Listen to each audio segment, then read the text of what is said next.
we'll try to wind up with the environment and current affairs with respect to environment, and also the environment and biodiversity aspects. So we have got some of the topics that I would be taking, such as the institutions, and we'll be also getting into some of the important terms with respect to biodiversity. We'll also deal about the IUCN red data list and its classifications. So this would be something that we would be taking in the next 2 hours. And it's already too late for you people. It's it's an evening time, but I think it's good if we can actually get up a wind up of these sessions. So I think in the beginning we had a good number of people, and slowly it has come down. It's not an issue about it, but then it's about if we can get something worth out of the sessions. It's important that you attend the classes. So we'll be just getting into the sessions. Only 27 people have joined. So we'll wait for few seconds before if we can make it, like yesterday's number, almost around 40-45 people were there yesterday. So we'll just wait few seconds before we enter into the topic.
We'll start with the session of the day. So yesterday, what we were dealing with was a concept of Earth Overshoot Day. I think all of you should be remembering that. Earth Overshoot Day is a concept which actually speaks about the day in a particular year when we overuse, from which onwards we overuse what you call the resources of the earth. And concept clear. So it actually meant about how fast we are consuming the resources that is actually being prepared for a year. Complete.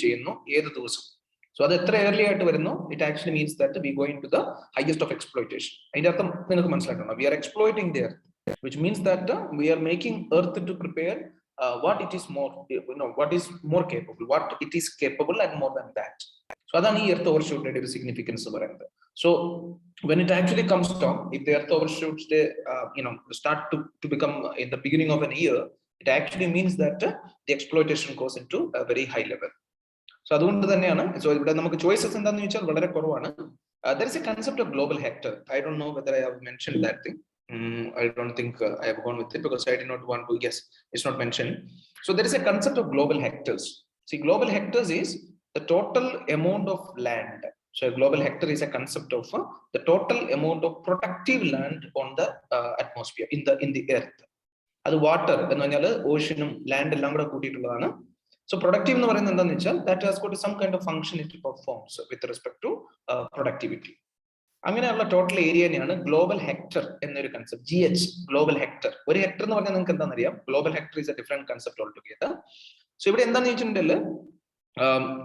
per the theory, I think if I remember it is right, it's about 1.8 global hectare per human being as for around 7 billion population. That's available. So population Earth in 1.8 global hectare per person productive area. Concept idea is very simple, which means that the earth, the total productive area of the earth is designated, or we can call it as called as global hectares. Global hectare land which inclusive of sea water also. അപ്പം അത്രയും ഈ total land എന്ന് പറയുമ്പോൾ whatever the number of the land could be 1.8 global hectare എന്ന് പറയുന്നത് ഓരോ ഇൻഡിവിജ്വലിനും വേണ്ടിയിട്ടുള്ളതാണ്. ഞാൻ ഒരു ഇൻഡിവിജ്വലിന് വേണ്ടി പ്രൊഡക്റ്റീവ് ആയിട്ടുള്ള ടോട്ടൽ അവൈലബിൾ ലാൻഡ് എന്ന് പറയുന്നത് 1.8 ഗ്ലോബൽ ഹെക്ടർ ആണ്. അപ്പം 1.8 ഗ്ലോബൽ ഹെക്ടർ എന്ന് പറയുന്നത് it actually gives an individual 1 point productivity that comes out of 1.8 global hectare of land. So more the population, what actually is going to happen is the productive land would be coming down. The 1.8 could be 1.7, 1.5. So least the land that is available for productivity, it means that it would be supporting the man very least. നമുക്കിപ്പം 1.8 അത്രയും productivity നമുക്ക് വേണ്ടി ഉണ്ട്. ലോകത്തിന് നമ്മൾ പ്രോപ്പറായിട്ട് divide ചെയ്ത് കഴിഞ്ഞാൽ നമുക്ക് വേണ്ടി 1.4 ഗ്ലോബൽ ഹെക്ടർ ലാൻഡ് ഒരാൾക്ക് അവൈലബിൾ ആണ്. പക്ഷെ അത് ആൾക്കാർ പോപ്പുലേഷൻ കൂടുന്നതനുസരിച്ച് നമ്മുടെ അവൈലബിൾ നമുക്ക് വേണ്ടി പ്രൊഡക്റ്റീവ് ആയിട്ടുള്ള ലാൻഡ് കുറഞ്ഞു കൊണ്ടുവരും. സോ കുറഞ്ഞു വരുന്നതിനനുസരിച്ച് what is the meaning of it? It actually shows about how much we need to work, which means that less than 1.8 means, and we'll use that lesser land that is available for exploiting more and more. അതാണ് concept. അത്ര നിങ്ങൾ tension അടിക്കേണ്ട ആവശ്യമില്ല. എന്താണെന്ന് മനസ്സിലാക്കുന്നത്, global hectare എന്ന് പറയുന്നത് the total productive land and water the surface of the earth that is available which has got some kind of a productivity, അതിനാണ് നമ്മൾ global hectare എന്ന് പറയുന്നത്. From today we will be just going into what are the causes of earth overshoot day is becoming it's slowly coming down. Meaning of that one is that in the beginning it was October, then it came down to September, then came to August, then it has come to July. So the meaning of that one is that we are we are overusing the earth from a very earlier day, which actually means that the earth is heavily exploited. And the reasons are another one is shrinking forest. The forest is being shrunk. That's a very clear thing. If you speak about the industrialization, or if you speak about the deforestation that is happening around in the world, or you speak about the forest fires and other kind of activities and natural activities, and the vagaries of monsoon, the heat, the climate, drying up of the forest and all those things. So it actually brings down the forest. So shrinking of the forest is one of the example. Biodiversity loss. So this is something that you need to understand, that we'll be trying to cover in the biodiversity aspect. So biodiversity loss is also one of the reasons for the earth overshoot day becoming earlier and earlier, which means that we can also speak about the productivity of earth is going low, which means that the quantity of production that happens for a particular area is much lower, that the people are consuming it much earlier. Fisheries collapse. The fisheries are, the meaning of that one is that the fish available, the fish strength in the oceans, that is actually getting collapsed. And for reasons on that, we may not have to just look into the pollution aspects or the climate change issues alone. We've got various other issues. If we speak about overfishing, in the sense, even the saplings, the small ones, not the sapling, I mean the fishlings, the small fish, they are also being caught and being used up. That നമ്മുടെ കേരളത്തിലൊക്കെ നിങ്ങൾക്ക് അറിയാം, നമ്മൾ trawling ban ചെയ്യുന്ന ഒരു സമയത്ത്, troll എന്ന് പറയുന്ന ട്രോളേഴ്സ് ആണ്, ഈ വലിയ ചെറിയ നെറ്റുകൾ അതിങ്ങനെ അരിച്ചെടുത്തോണ്ട് പോകും. ഈവൻ ചെറിയ ഫിഷസ് വരെ ഇതിന്റെ അകത്ത് ക്യാച്ച് ആവും. So because of which what happens is that further the availability of fish would be reduced. Now food shortages, that is one. Degraded land productivity and CO2 buildup in the atmosphere and oceans. Climate change. So everywhere you will find the climate change being quoted as one of the reasons. So all these things are actually found to be some of the reasons for what we call as the earth overshoot day. Earth overshoot day becoming much earlier than what it was precedented.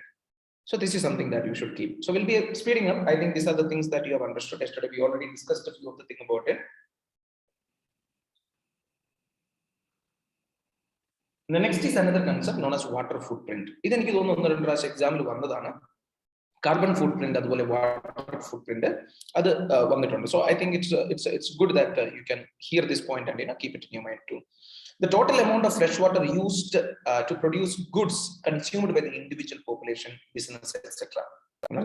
എത്രയാണോ fresh water നമ്മൾ ഉപയോഗിക്കാൻ വേണ്ടിയിട്ടുള്ള നമ്മുടെ goods നമുക്ക് use ചെയ്യാൻ വേണ്ടിയുള്ള goods produce ചെയ്യാൻ വേണ്ടി, അല്ലെങ്കിൽ ഒരു ബിസിനസ്. ഈ വാട്ടർ ഫുട്പ്രിന്റ് എന്ന് പറയുന്നത് per individual, what is the total amount of water that he uses for all different activities. അപ്പോൾ ഒരാൾക്ക് എത്രയാണോ ഒരാൾ യൂസ് ചെയ്യുന്നത്, ഈ കാർബൺ ഫുട്പ്രിന്റ് പോലെ എത്ര കാർബൺ ഒരാൾ പ്രൊഡ്യൂസ് ചെയ്യുന്നു, or that is being used by him, അല്ലെങ്കിൽ because of his activities how much carbon is being produced. So here when you speak about water, it is actually the amount of fresh water that is used for producing goods that is consumed by individual or population or business. So that depends upon what kind of water footprint we are looking. If it is a water footprint of a particular business, that is the total amount of water that is used in that particular business activity. So that is what we call it as the water footprint. There are 3 types of water footprint: blue water footprints, green water footprints, and gray water footprints. So here blue water is the water from the blue water resources such as lakes, rivers, ponds, and a well for production. We lakes in rivers in ponds okay, production activities use amount. That is what the blue water. Green water the green water resources such as wetlands, fields, soil farms, etc. Farms field wetlands use water green water resources. Now gray water it is footprint the polluted water during the course of production of the how much water is actually wasted as polluted water. So that is also being used up. The polluted water that comes out, it's also being used up because it is individual, and it is calculated in cubic meters per person per year. One individual cubic meter water consume for his activities. So that is how it is being calculated. The concept so water footprint it is the total amount of fresh water that is used to produce goods which are consumed by the individual, consumed by the population. Consumed what are the activities that an individual does in his activity in a year, how much water that is required for an individual to survive is all activities. So even the waste water that goes out out of the byproduct, that is also being counted. So all these amount which actually is inclusive of 3 various kinds of waters, which is the blue water, the resources which are like the lakes, rivers, ponds, like blue water. Then green water, which are coming from the green water resources such as wetlands, fields, soil farms, and then the gray water footprint, which is actually the polluted water during the course of production. So that this concept is also very important, and I think that it has been also asked. Like this can be actually very they can ask a very trivial question like what is the water footprint?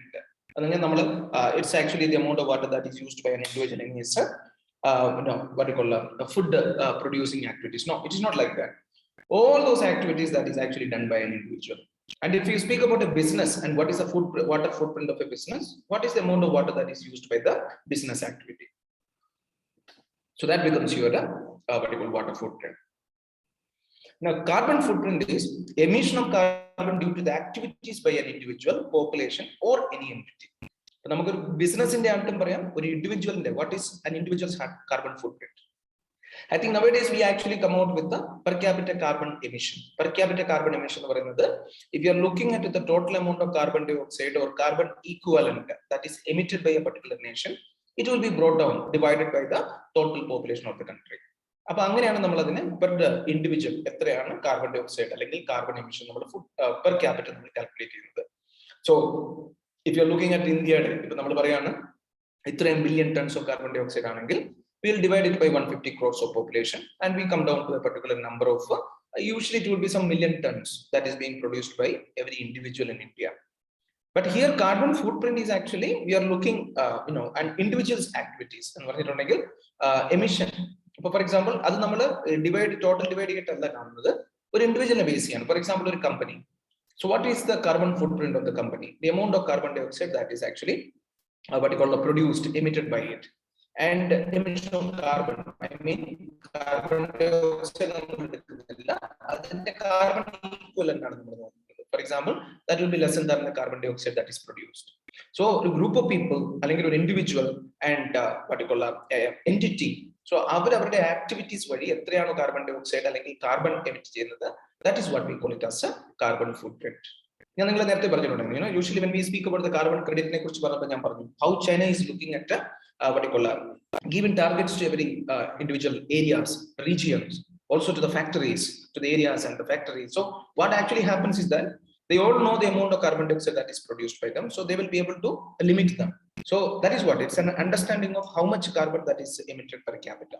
So here carbon footprint is actually number activities. For example, you are a person who is riding a bike.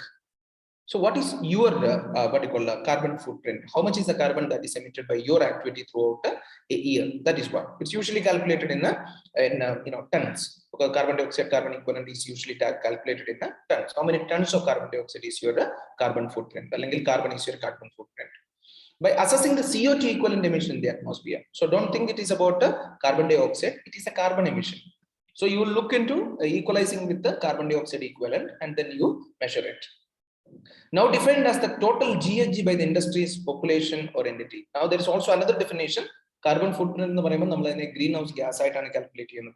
So we are looking at the total greenhouse gases that is produced by an individual or population or entity. So carbon equivalent greenhouse gases.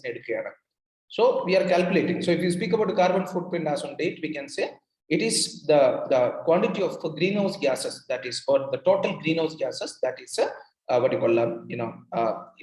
it's produced by an individual. Produced in the sense it's actually caused by an individual or a population or an entity.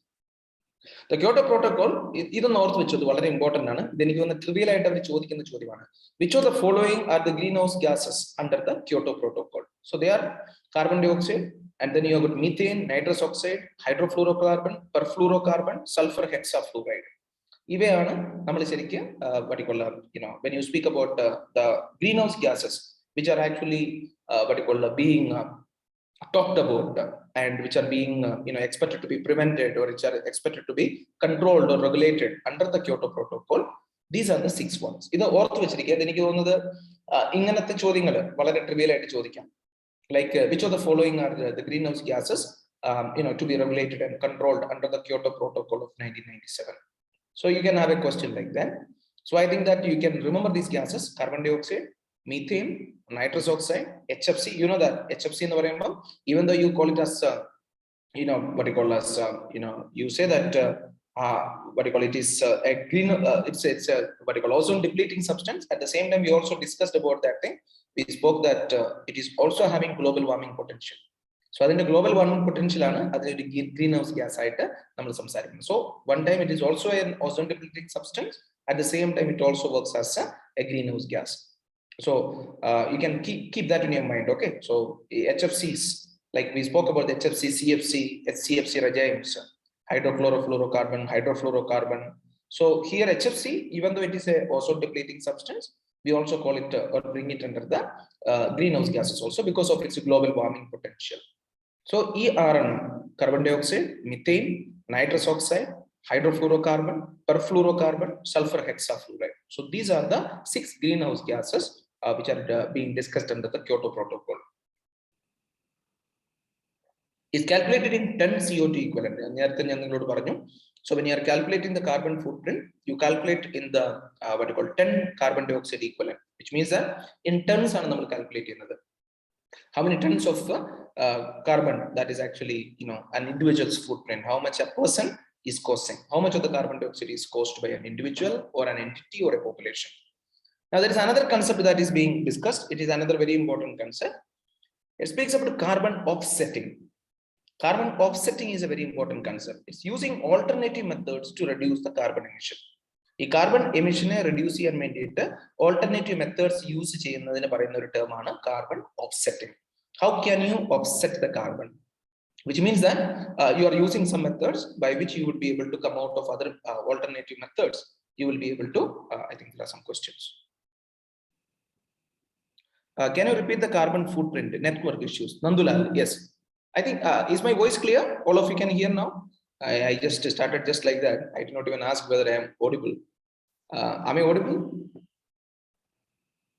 Yes, sir. Okay, it's good. Fine. I think my sound is audible, so I'll just explain if somebody had some issues with the carbon footprint. So it is the carbon that is emitted due to the activities. Carbon that is emitted, which is actually caused by either an individual's activities, population's activities, or an entity, a business entity activities. So that is what we call it as a footprint, carbon footprint. That water footprint is a very equal term. So here what we are looking at is what what is the amount, how many tons of carbon dioxide as carbon equivalent to carbon dioxide is produced by your activity.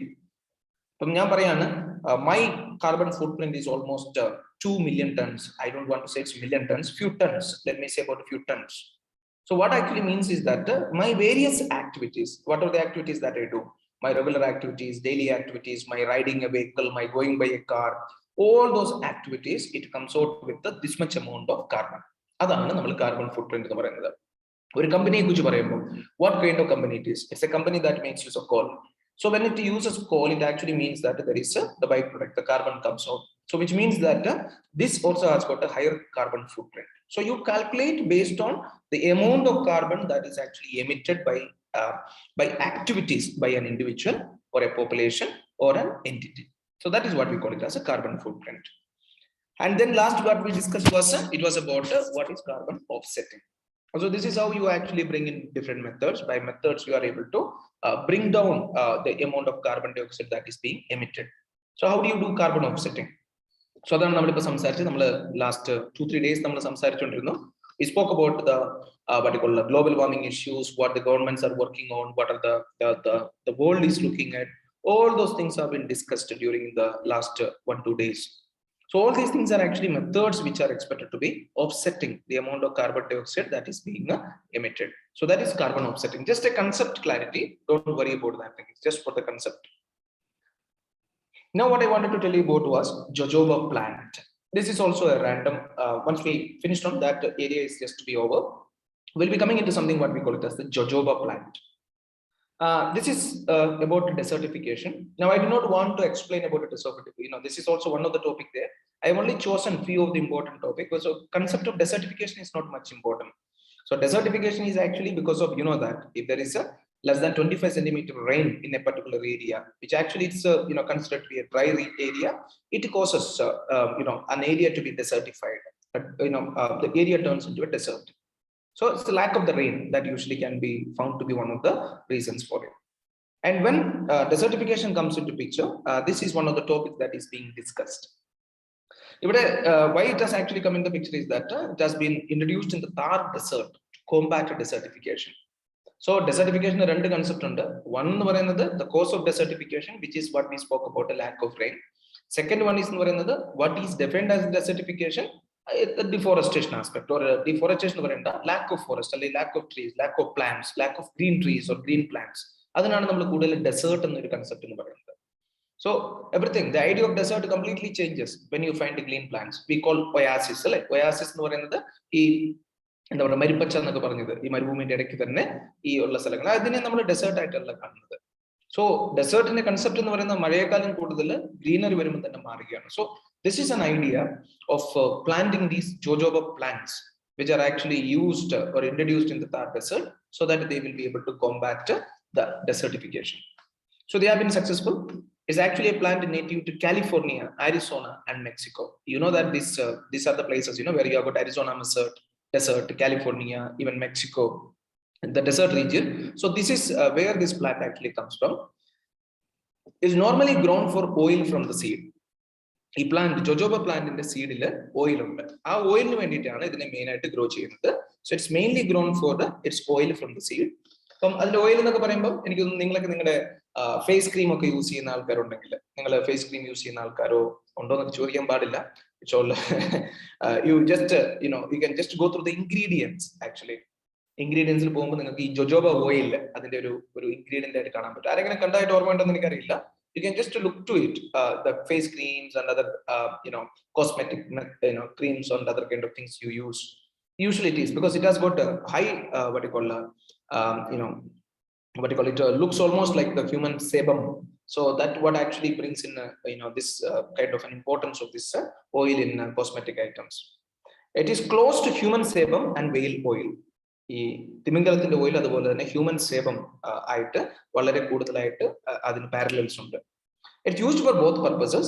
The shrub can live about 150 years and it can tolerate high heat and cold, and its height is 3 to 5 meters.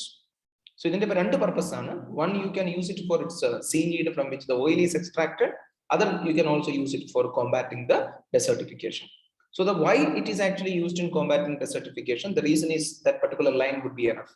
So it says that it can live about 150 years, 150 വർഷം വരെ അതിന് ജീവിക്കാൻ പറ്റും. And it can tolerate high heat and cold. So it can tolerate heat and cold, high level. And it's just a shrub. Shrub ആണ്. Herb എന്ന് പറയുന്നത് വളരെ ചെറുത്. Shrub എന്ന് പറയുന്നത് കുറ്റിച്ചെടികൾ പോലെ വളരുന്നത് 3 to 5 meters ഹൈറ്റിൽ പോകുന്നതാണ്. And trees എന്ന് പറയുന്നത് നമുക്കറിയാം ഇത് ലോങ് ആയിട്ട് വളരുന്നത്. So it's a shrub. It grows up to 3 to 5 meters. So in a year, it only needs 450 to 650 millimeter rain for its growth. And it's the oil is 50% of the seed weight, and that is used in personal care products. The advantage of the seed is that 50% of the what you call a seed is oil. Oil in the 50% is seed ആണ് അതിന്റെ വെയിറ്റിന്റെ. അതിന്റെ അർത്ഥം എന്താണെന്ന് വെച്ചാൽ it has got a high quantity of oil present. And so what happens is that it is used, it's a good, as I told you, it has got what you call parallels with the whale oil and human sebum, and it is used as an ingredient in the personal care products. So there are 600 to 700 hectares of land in India, maximum in Rajasthan, also in Gujarat, Maharashtra. So it is actually experimented, or it has been what you call grown in almost 600 to 700 hectares of land. 600 മുതൽ 700 hectare land grow ചെയ്യുന്നുണ്ട്. Maximum in Rajasthan, as we spoke about the Thar Desert, and also you can find in Gujarat and Maharashtra. So this is one thing. So you can just keep this information. What is jojoba plant? Which of the following features are true? Which of the following is right about the jojoba plant? You should be able to answer. So so it's used in the story is that it's it's mainly used for the purpose of combating desertification. And it's actually introduced from Arizona, Mexico, California, the desert regions of North America, even the Central American part. Mexico, you don't, you can, even though you call it North America, it even come close to the Central American area. So those areas you will find more desert areas. That is where it has been introduced from. And it has got two purposes for which it is being used. One, because the ability of it to face high heat and cold. It is, it can grow in the what you call very adverse situation where highest heat and highest cold is present. So, and also it's an advantage that it needs the least of the rain, 450 to 650 millimeter rain in a year. And the next thing is that it also has got the ability to what you call it doesn't grow very high. It's a shrub. It grows much less. And for second reason for which it is being used is for the oil that is extracted from the seeds of jojoba plants. So what actually happens is the seed has got almost 50% of the seed weight is oil, and this oil can be having similarity with the human sebum and also with the whale oil, which is very useful in the personal care products. So this is one of the best of the ways that has been we have spoken about if you speak about the jojoba plant. Especially when you speak about this jojoba plant, it was mainly target its main target when we speak about is combating desertification. That would be the basic purpose for which it has been introduced. And along with it, you also should remember we also spoke about the Jatropha. See, don't get confused with both of these things, Jatropha and jojoba. So Jatropha was actually we spoke about the biofuel.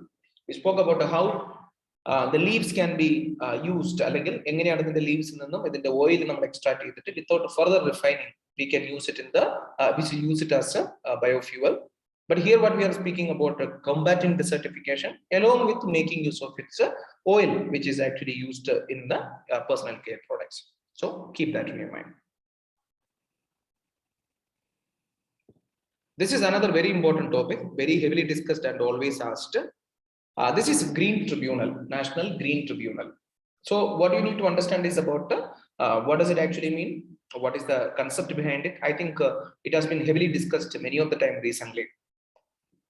There have been questions how the government is saying about how NGT cannot come out with very they cannot what you call take cases on their own. They will not be able to take cases on their own. They will have to wait for some cases to be referred in front of them. So nowadays, what you call, I think it began with the Justice Swadendra Kumar. Swadendra Kumar was the first of the chairman. And what actually happened was that NGT's purpose was altogether different. But when you speak about, we'll be speaking about what it actually means about it. So it's about the right to fresh air. So if you speak about the beginning of National Green Tribunal, it is associated with the right to life, under which you can actually bring in the idea of right to fresh air. എന്നെങ്കിൽ നമുക്ക് ശ്വാസം വലിക്കാനുള്ള അവകാശം ഇതിനെ നമ്മൾ right to ലൈഫിന്റെ ഇടയിൽ കൊണ്ടുവന്നിട്ട് we are actually connecting the mandate of NGT with respect to the fundamental rights. I think all of you know the fundamental rights and all. That is something I don't have to discuss much about.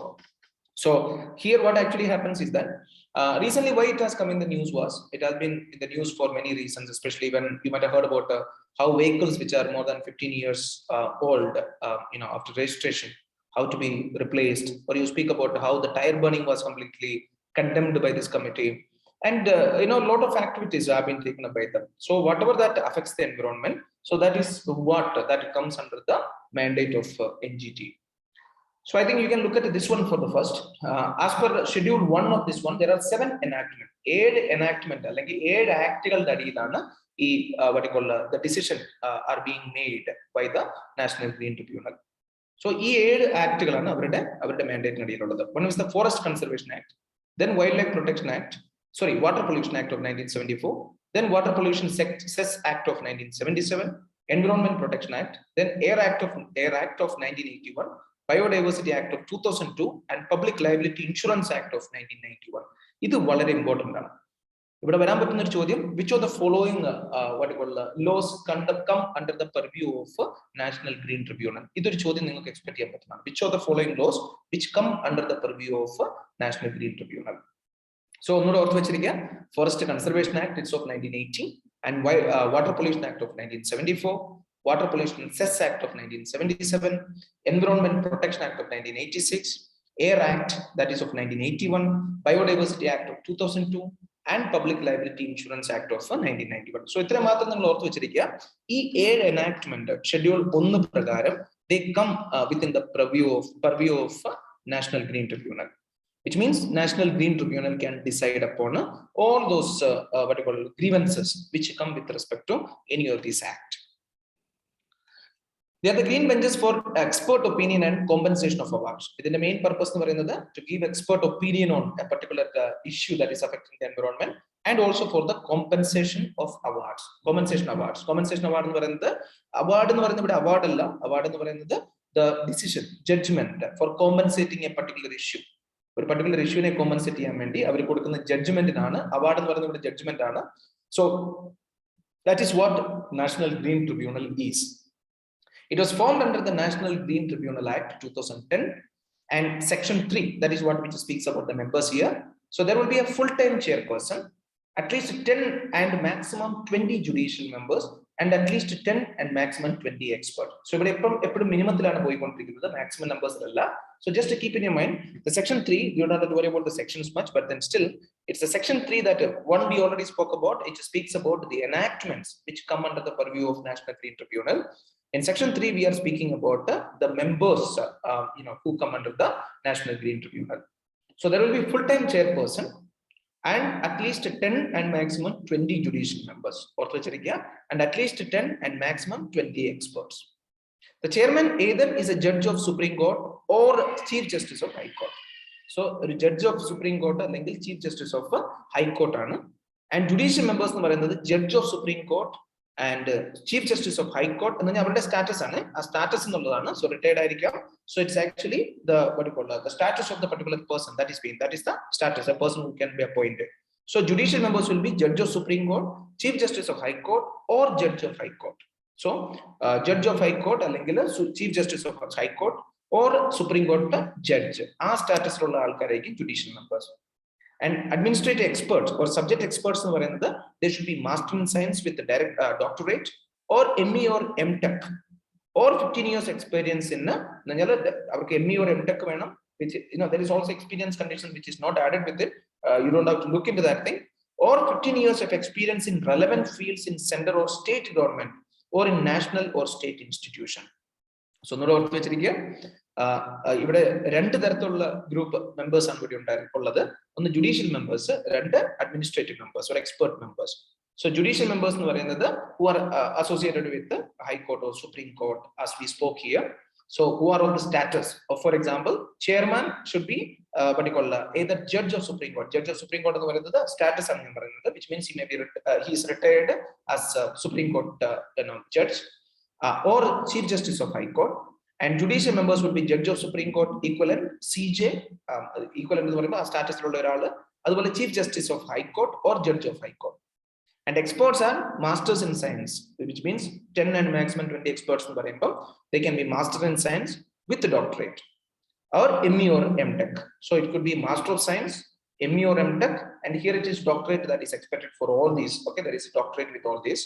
Or people with 15 years of experience, which means that they may not be having any of those things which are given in the second last line, but 15 years of experience in the relevant fields in center. Environment related field, the 15 varsham center no അല്ലെങ്കിൽ state level government or national level state institution the experience ഉള്ള ആൾക്കാരായിരിക്കണം. So these are the conditions for the choosing the members in the National Green Tribunal. So this would become very important because I told you this has been particular, and I think that the last case came when government said that they cannot take the suo motu cases. Suo motu എന്ന് പറയുമ്പോൾ ഞാൻ നേരത്തെ പറഞ്ഞ പോലെ they cannot take the cases on their own. So only as long as when something is not referred to them, they should not be taking case, which means that അവർക്ക് cases take up ചെയ്യാൻ പാടില്ല എന്നുള്ള ഇതാണ്. So another case was which respect I told you the particular vehicles which completed this 15 years. But you speak about the tire burning issues that happens in different places. So many of the things have been taken up by them. So NGT has been actually under picture. And I think, you can have questions. Which of the following is actually true about National Green Tribunal? And which of the following is true about the membership in National Green Tribunal? Or we can also speak about which of the following are the enactments. Which of the following are the enactments which come under the purview of National Green Tribunal? So, 8 enactment we discuss here. So, remember all the 7. Okay, it's not very difficult to remember. Light enactments possible. There are some very important enactments that you must be keeping in your mind. Especially if you can get some salient features of these enactments, that will actually help you to write the exam well, because in mains and all you will be able to make use of many of the points that would be coming out of it. So this is another very important topic. Now we have a few topics in the biodiversity side. So I was trying to finish off with the environment side, and I think that if you can go through the basic part that we discussed before, I think even though we did not much go into the basic thing, because you know about ecosystem, food chain. ഇതെല്ലാം already നിങ്ങൾ ഒരു പ്രാവശ്യം discuss ചെയ്തതുമാണ്. I think in the initial classes Bipin might have taken these important points on what is ecosystem, what is environment, the definition for what you call, if you speak about biome, as well as biosphere, or you speak about individual, population, community, so and food chain, which becomes other important, or you speak about various terms with respect to interaction between the species, or you speak about so various aspects with respect to basic concept of environment, ecosystem, definition for ecosystem. So once you have completed that thing, we have got topics like we spoke about mangroves, coral reefs, wetlands, lakes, and then we also in the previous slide we already spoke about environment related. We spoke about pollutant movement. We spoke about the concept of biomagnification, bioaccumulation. And then we went on to speak about we went on to continue with the pollution aspects. We spoke about various aspects of pollution, various kinds of pollution. We also went through the random topics which actually covered most of the areas that we went. And then I was trying to also give you a brief idea of what are the current issues that is actually happening. So current issues in environment, the most important thing that we spoke about was the pollution aspect. We spoke about the IPCC concept, the concept of the IPCC report, and the 6th report specifically. We took a longer slide on what was the revelations under the 6th report and what are the steps that the country is taking. We also spoke about the 21st Conference of Parties of the Paris Climate Pact, and then we also went on to discuss about what are the different steps that were promised by our country. And I think we have naturally we touched upon each and every aspect. I think you are confident about the environment part now. Are you all confident? When I revise through, you feel like you have touched upon some of the things? How do you think about it? How do you feel about the environment side? Because I think I have, even though this is something that is a different person taking in, I've tried to touch upon each and everything in the environment side. Are you feeling a bit confident about it? Like how you will be able to face the questions on environment? Because I showed you also the questions. എങ്ങനെയാണ് question വരുന്നതെന്ന് ഞാൻ നിങ്ങളെ കാണിച്ചിരുന്നു. And some of the questions we discussed together, almost 6 to 7 questions, and many of you people were able to answer nicely. So Arvind says it's okay. Yes. Okay. So I'll yeah, please. ഒരു doubt ചോദിച്ചോട്ടെ. ഇപ്പൊ നമ്മൾ national green ട്രിബ്യൂണലിനെ പറ്റി sir പറഞ്ഞില്ലേ, അപ്പൊ അതിനകത്ത് നമ്മുടെ മെമ്പേഴ്സിനെ പറ്റും മിനിമം 10 മാക്സിമം 20. ഇപ്പൊ നമുക്ക് അഡീഷണൽ ആയിട്ട് അവർ കൂട്ടണമെങ്കിൽ അമെൻഡ് ചെയ്യണോ, അതോ ഒരു പാർലമെന്ററി ഓർഡർ വരികയായിട്ട് നമുക്ക് കൂട്ടാൻ പറ്റുമോ? See, this is actually based on an act known as a National Green Tribunal. So NGT Act. So the act has to be amended if something has to be increased or decreased. It cannot be just done because it's not it's actually a statutory authority. There is a statute, and act has been actually enacted. So whenever there is a statutory authority that is coming up, it's not it's what you call you have a particular statute that has been, or a law that has been, or an act has been enacted under which an authority has been formed. This authority will have, it's not an executive authority, executive what you call committee kind of a thing, which can be changed as and per the fancies of the people. It's a statutory authority. There is a statute. The statute has to be amended in order to change this thing. So usually what happens is that even though we have got 20 members we speak about, it's the minimum number only it is working. Even now also there are only 10 expert members and 10 judicial members. They are not going to go with it, and I don't think there would be need for amending. It won't be happening because because it's not that much disturbing. If you speak about where do you find the amendment need for amendment, that is when the ruling government finds there is some kind of a disturbance that they face. So there is nothing much of that way. So it's as we just spoke about it, it does not need it's an act. So the act has to be amended. It is not an executive committee. So the amendment of the act is required if there is any change that is needed to take place. Is it okay? Any other question? Okay, sir. ഞാൻ ഉദ്ദേശിച്ചില്ല ഇനി ഇങ്ങനെ നമുക്ക് മാറ്റം വരുത്തണമെങ്കിൽ amendment വേണോന്ന് അറിയാൻ വേണ്ടി ചോദിച്ചതാ. ഇങ്ങനെ ക്വസ്റ്റ്യൻ വരുവാണെങ്കിലേ അമെന്റ് ചെയ്യാതെ ഓർഡർ വരിയായിട്ട് പാസ്സാക്കാന്നൊക്കെ പറഞ്ഞ് വരികയല്ലേ ചില സമയത്ത്. മനസ്സിലായി. Okay. So it's not actually easily possible to change it unless or until the amendment is happening. Okay, sir. Thank you. Any other question? Anybody through the complete session that we took in the environment?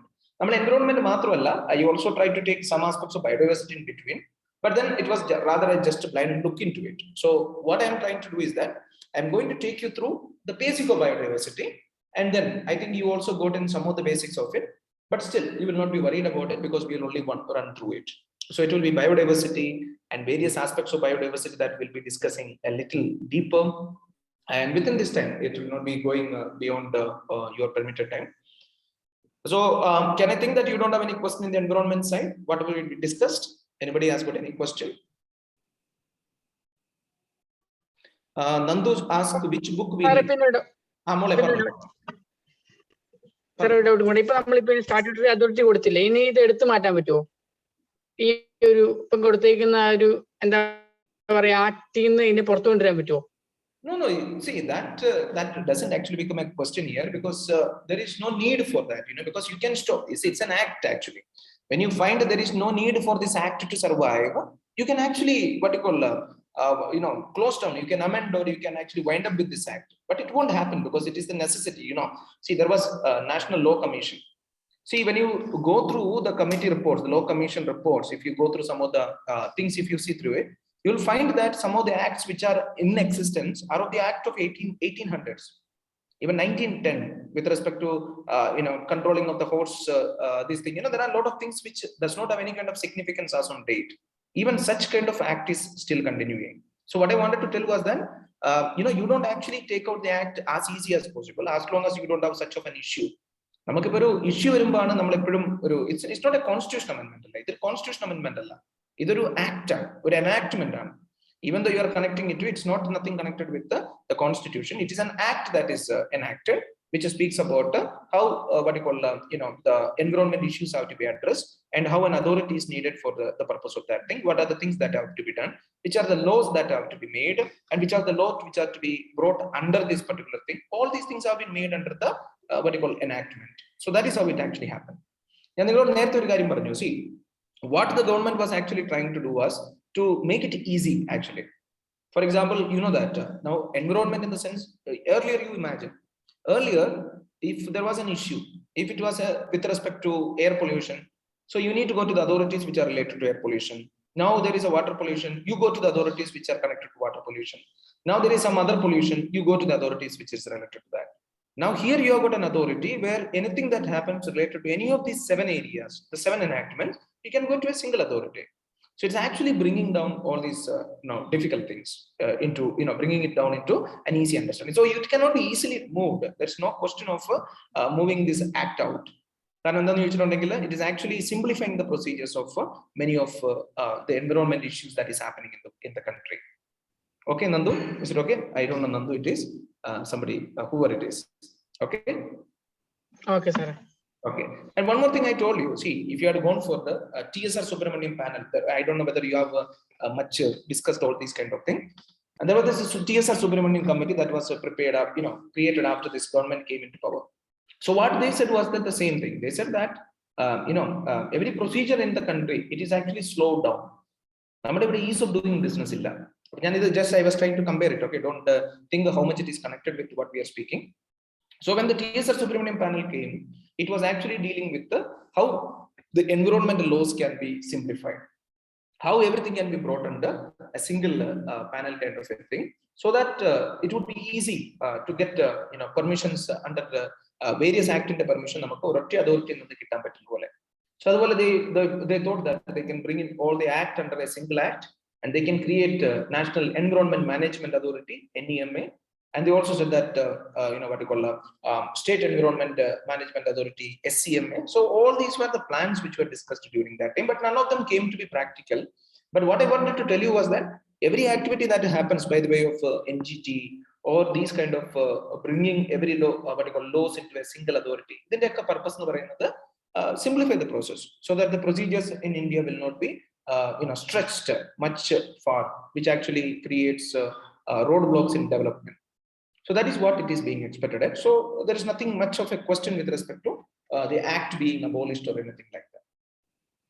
And Nandu asked a question. He was asking about which are the books that we need to refer. I would say that whatever the books that you can get for the static information, but whatever we have been discussing now, you may not be getting it from any textbook like that, because this is actually connected to the how you connect things and then collect things from various other resources. So if you ask me what is the book that you need to read, I don't have a specific book that I can say. But then 12th class biology, I think it's a biology book of 12th class, NCERT 12th class.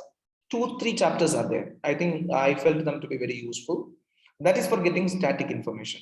12th class biology chapter. Open environment connecting chapters. So that would be a good book for you people to start with.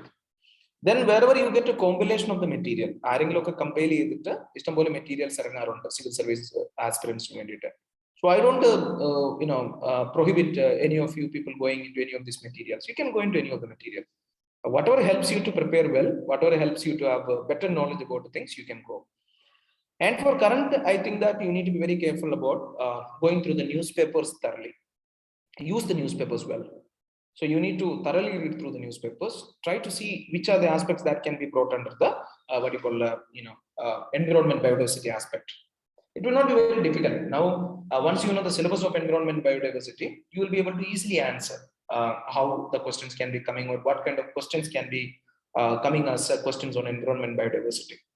So you can go through that one also. So that would be the best one. So there is no specific book, Nandu. There is no specific book I can actually advise you on. Okay. But everything can be used. Every source that you can get, you can use. Any other question you have got on environment? Anywhere you felt doubt, or are you feeling you're all clear? Was it very crystal clear for you people? All of you understood it? Abhida, Angel, Aishwarya, Akshaya, Leena, all those people. I'm just going through the A, so don't feel anything. I'm just, all of you, I think all of you are clear about it, isn't it? All of you got some idea of environment. I think you could stamp it out. Stamp ideas. Yes, actually, very good.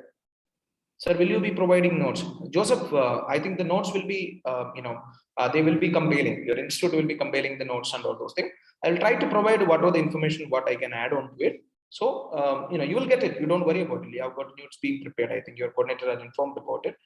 And they will be getting some of the things. But I told you, be careful about looking at a single book for your information. That will be very much limited. Yeah, like PPT it would be coming in. So I will also try to see that, you get a much more defined PPT. Don't worry about it.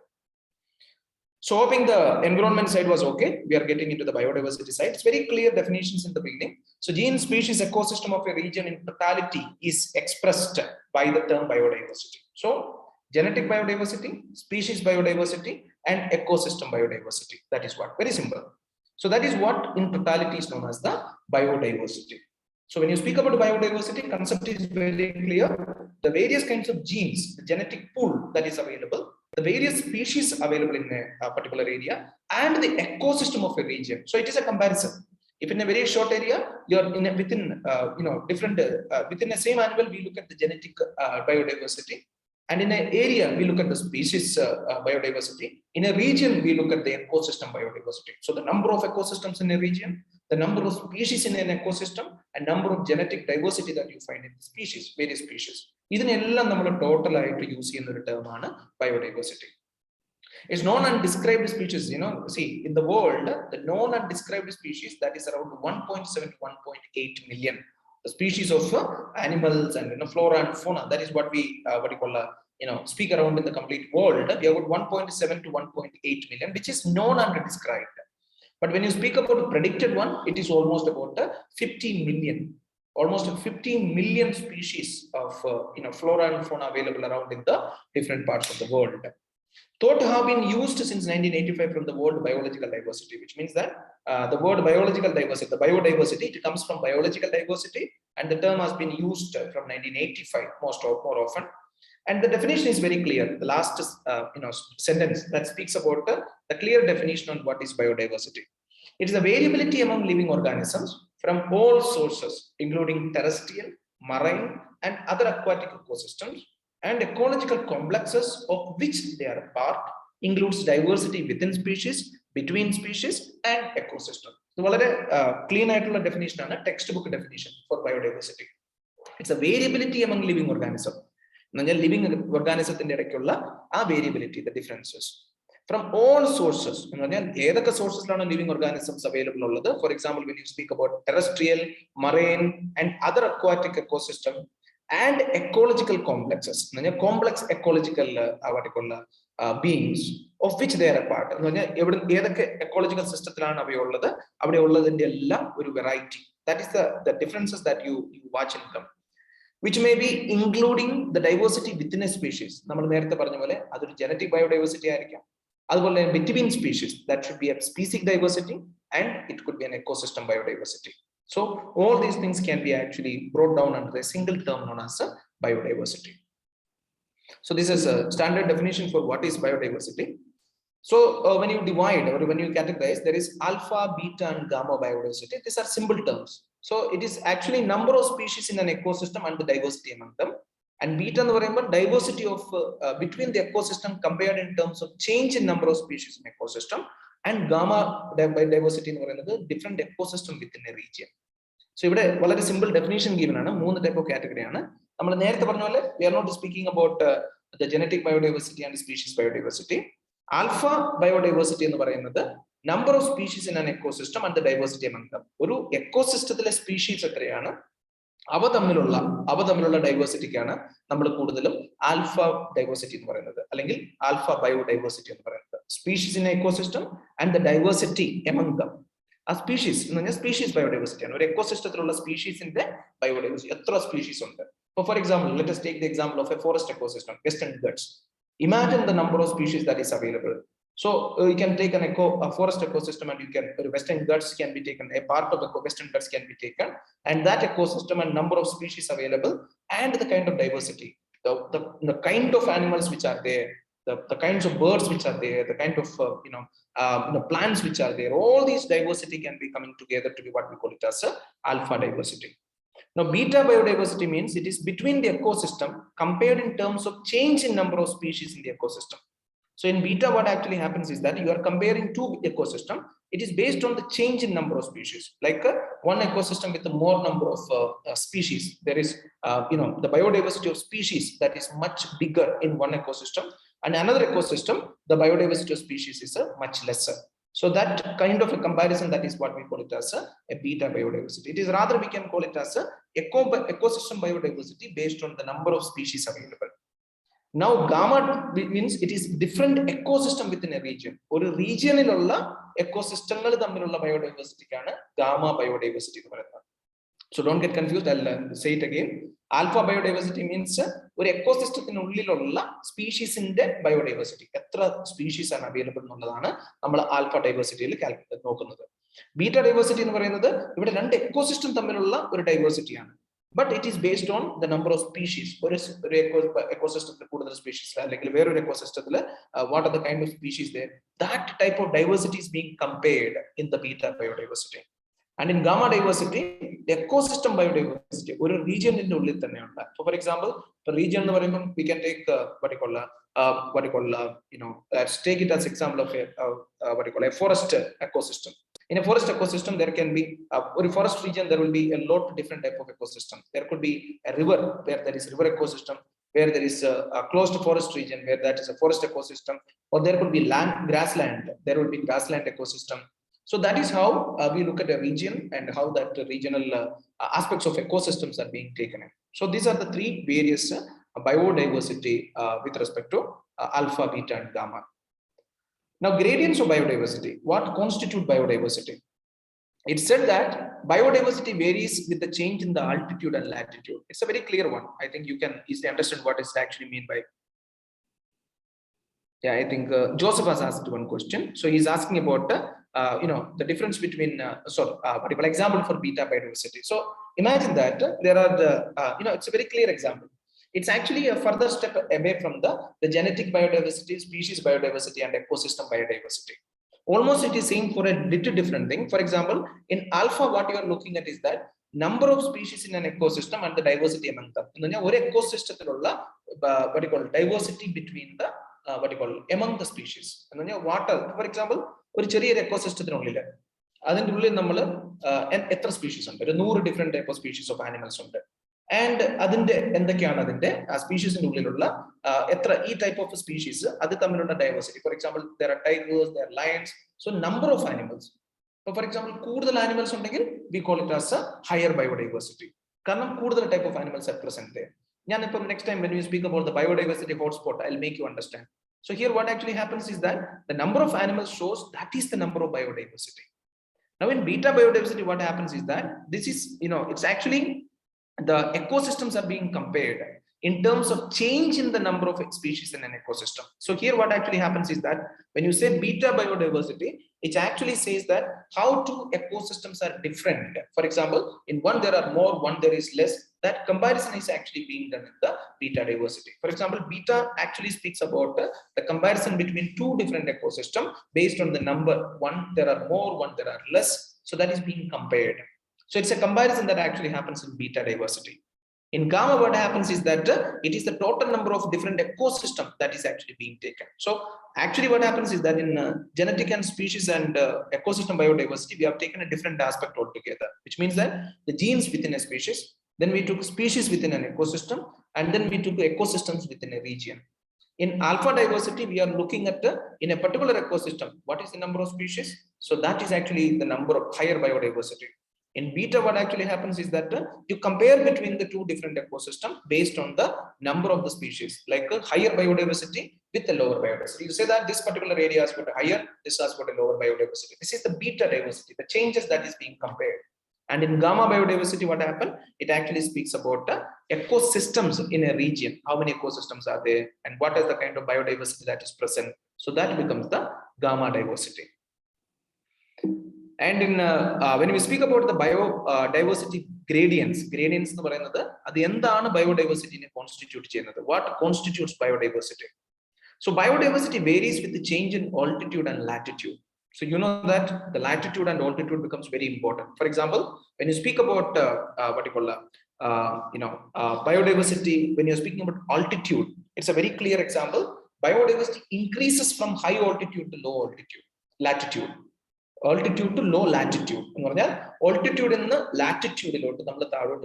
For example, what is the meaning of altitude and low to low latitude? For example, if you are looking at higher the area, the diversity will be lesser. lower the latitude. And then you lower the latitude towards the tropical region. So it's a very clear thing. High altitude to low latitude, it is always the reduction. If you look at the northern region, the diversity is much less. It's not about the height, okay? It's about altitude and latitude is actually looked about. One second. This one is not altitude, it is latitude actually. Change in latitude, altitude and latitude. In the first one, biodiversity increases from high altitude to low altitude, and the latitude the high latitude to low latitude. So that has been actually confused a little. So here what actually happens is that heights higher the area, you will have lesser the biodiversity. Lower the area, you have got higher the biodiversity. In the same way, when you speak about the latitude, when you look into the higher the latitude towards the northern part, you will find lesser biodiversity. Towards the tropical side, tropical region, you will be finding rather more biodiversity that you find in the tropical region. So that is what it is being said. Favorable conditions help in speciation. So in the tropical regions, you have got favorable condition. You have got enough what you call heat, and it allows rather more number of species to be promoted here. The growth of the species are promoted. Tropical regions are highly richer in biodiversity. All the tropical regions are high rich in biodiversity.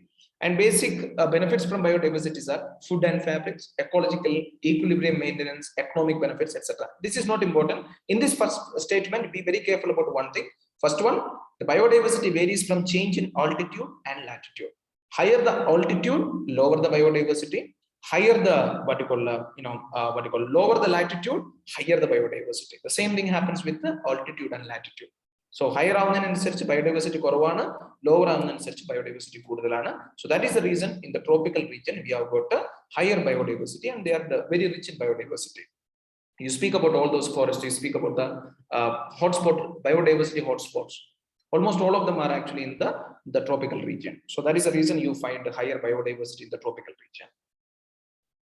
Now, basic threats. This is important. Don't worry about it. Just keep in your mind for the remembering it.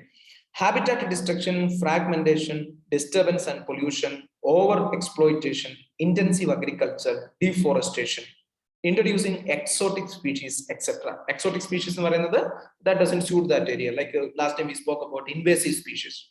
So അങ്ങനെയുള്ള species introduce ചെയ്യുന്നതാണ് ഒരു biodiversity affect ചെയ്യാനുള്ള കാരണം. So basically, habitat destruction. We know what is habitat destruction. The area which actually suits the life of a particular animal is being destroyed. So I think that is one of the reasons, we speak about you will speak about the Western Ghats, that could be one. Or if you speak about some of the areas in the northeastern region, how these infrastructure development and we speak about the developmental activities have actually reduced the biodiversity there or affected the biodiversity there. So it affects the habitat destruction. For example, there was one example about the number of elephants and number of rhinos which were hit by trains. Imagine. So which means that the linear infrastructure, roads and railways, they all are actually being they are intruding into the area where there is the elephant corridors or rhino corridors. Corridor എന്ന് പറയുമ്പോൾ അപ്പോൾ pass ചെയ്യുന്ന സ്ഥലങ്ങളിലോട്ടൊക്കെ include ചെയ്യുന്ന ടൈപ്പിലുള്ള infrastructure development നടന്നുകൊണ്ടിരിക്കുന്നത്. So these are some of the reasons for destruction of the habitat. And fragmentation of the land, that is breaking down of the land. Disturbance and pollution. Pollution becomes one of the reasons. Over exploitation. So people are moving from land to there was a study about the man-animal conflict, especially people were speaking about places in Kerala, places in northeastern region, where there have been number of cases of man-animal conflict have been brought about. So there there have been questions with respect to how people are moving into the areas of these animals, or how animals are not able to be limited into the particular area. They come down into the people's inhabitations. So all these things are actually because of the over exploitation, people moving into the forest areas that don't belong to them. Intensive agriculture, deforestation, introducing exotic species, as we spoke about the invasive species. So these are some of the threats to biodiversity. This is another most important one. We'll take a 1-minute break so that you can drink some water and all. We'll finish up with the final session.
Yeah, we'll continue with it.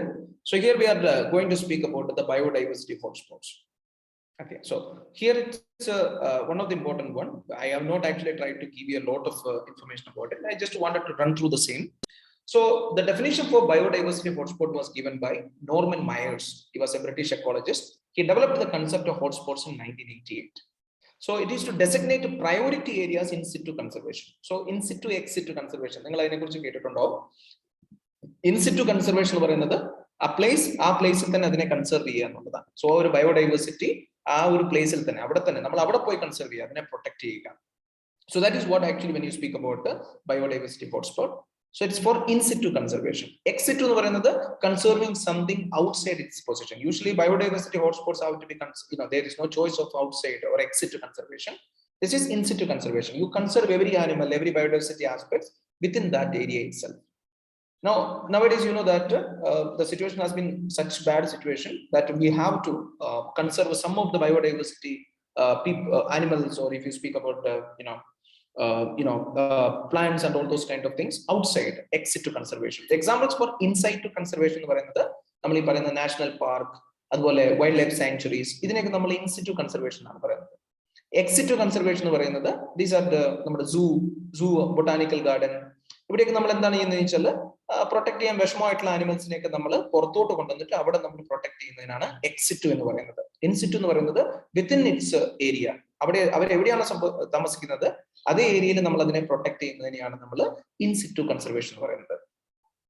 The hotspots are the richest and the most threatened reservoirs of biodiversity on the earth. അപ്പം ഹോട്ട്സ്പോട്ടിന്റെ ഒരു വളരെ clear definition എന്ന് പറയുന്നത് they are the most അല്ലെങ്കിൽ richest with the largest biodiversity, variety of plants, variety of animals available, but at the same time the most threatened reservoir എന്ന് പറയുന്നത് a sink, a place which has got all kind of animals under those things on the earth.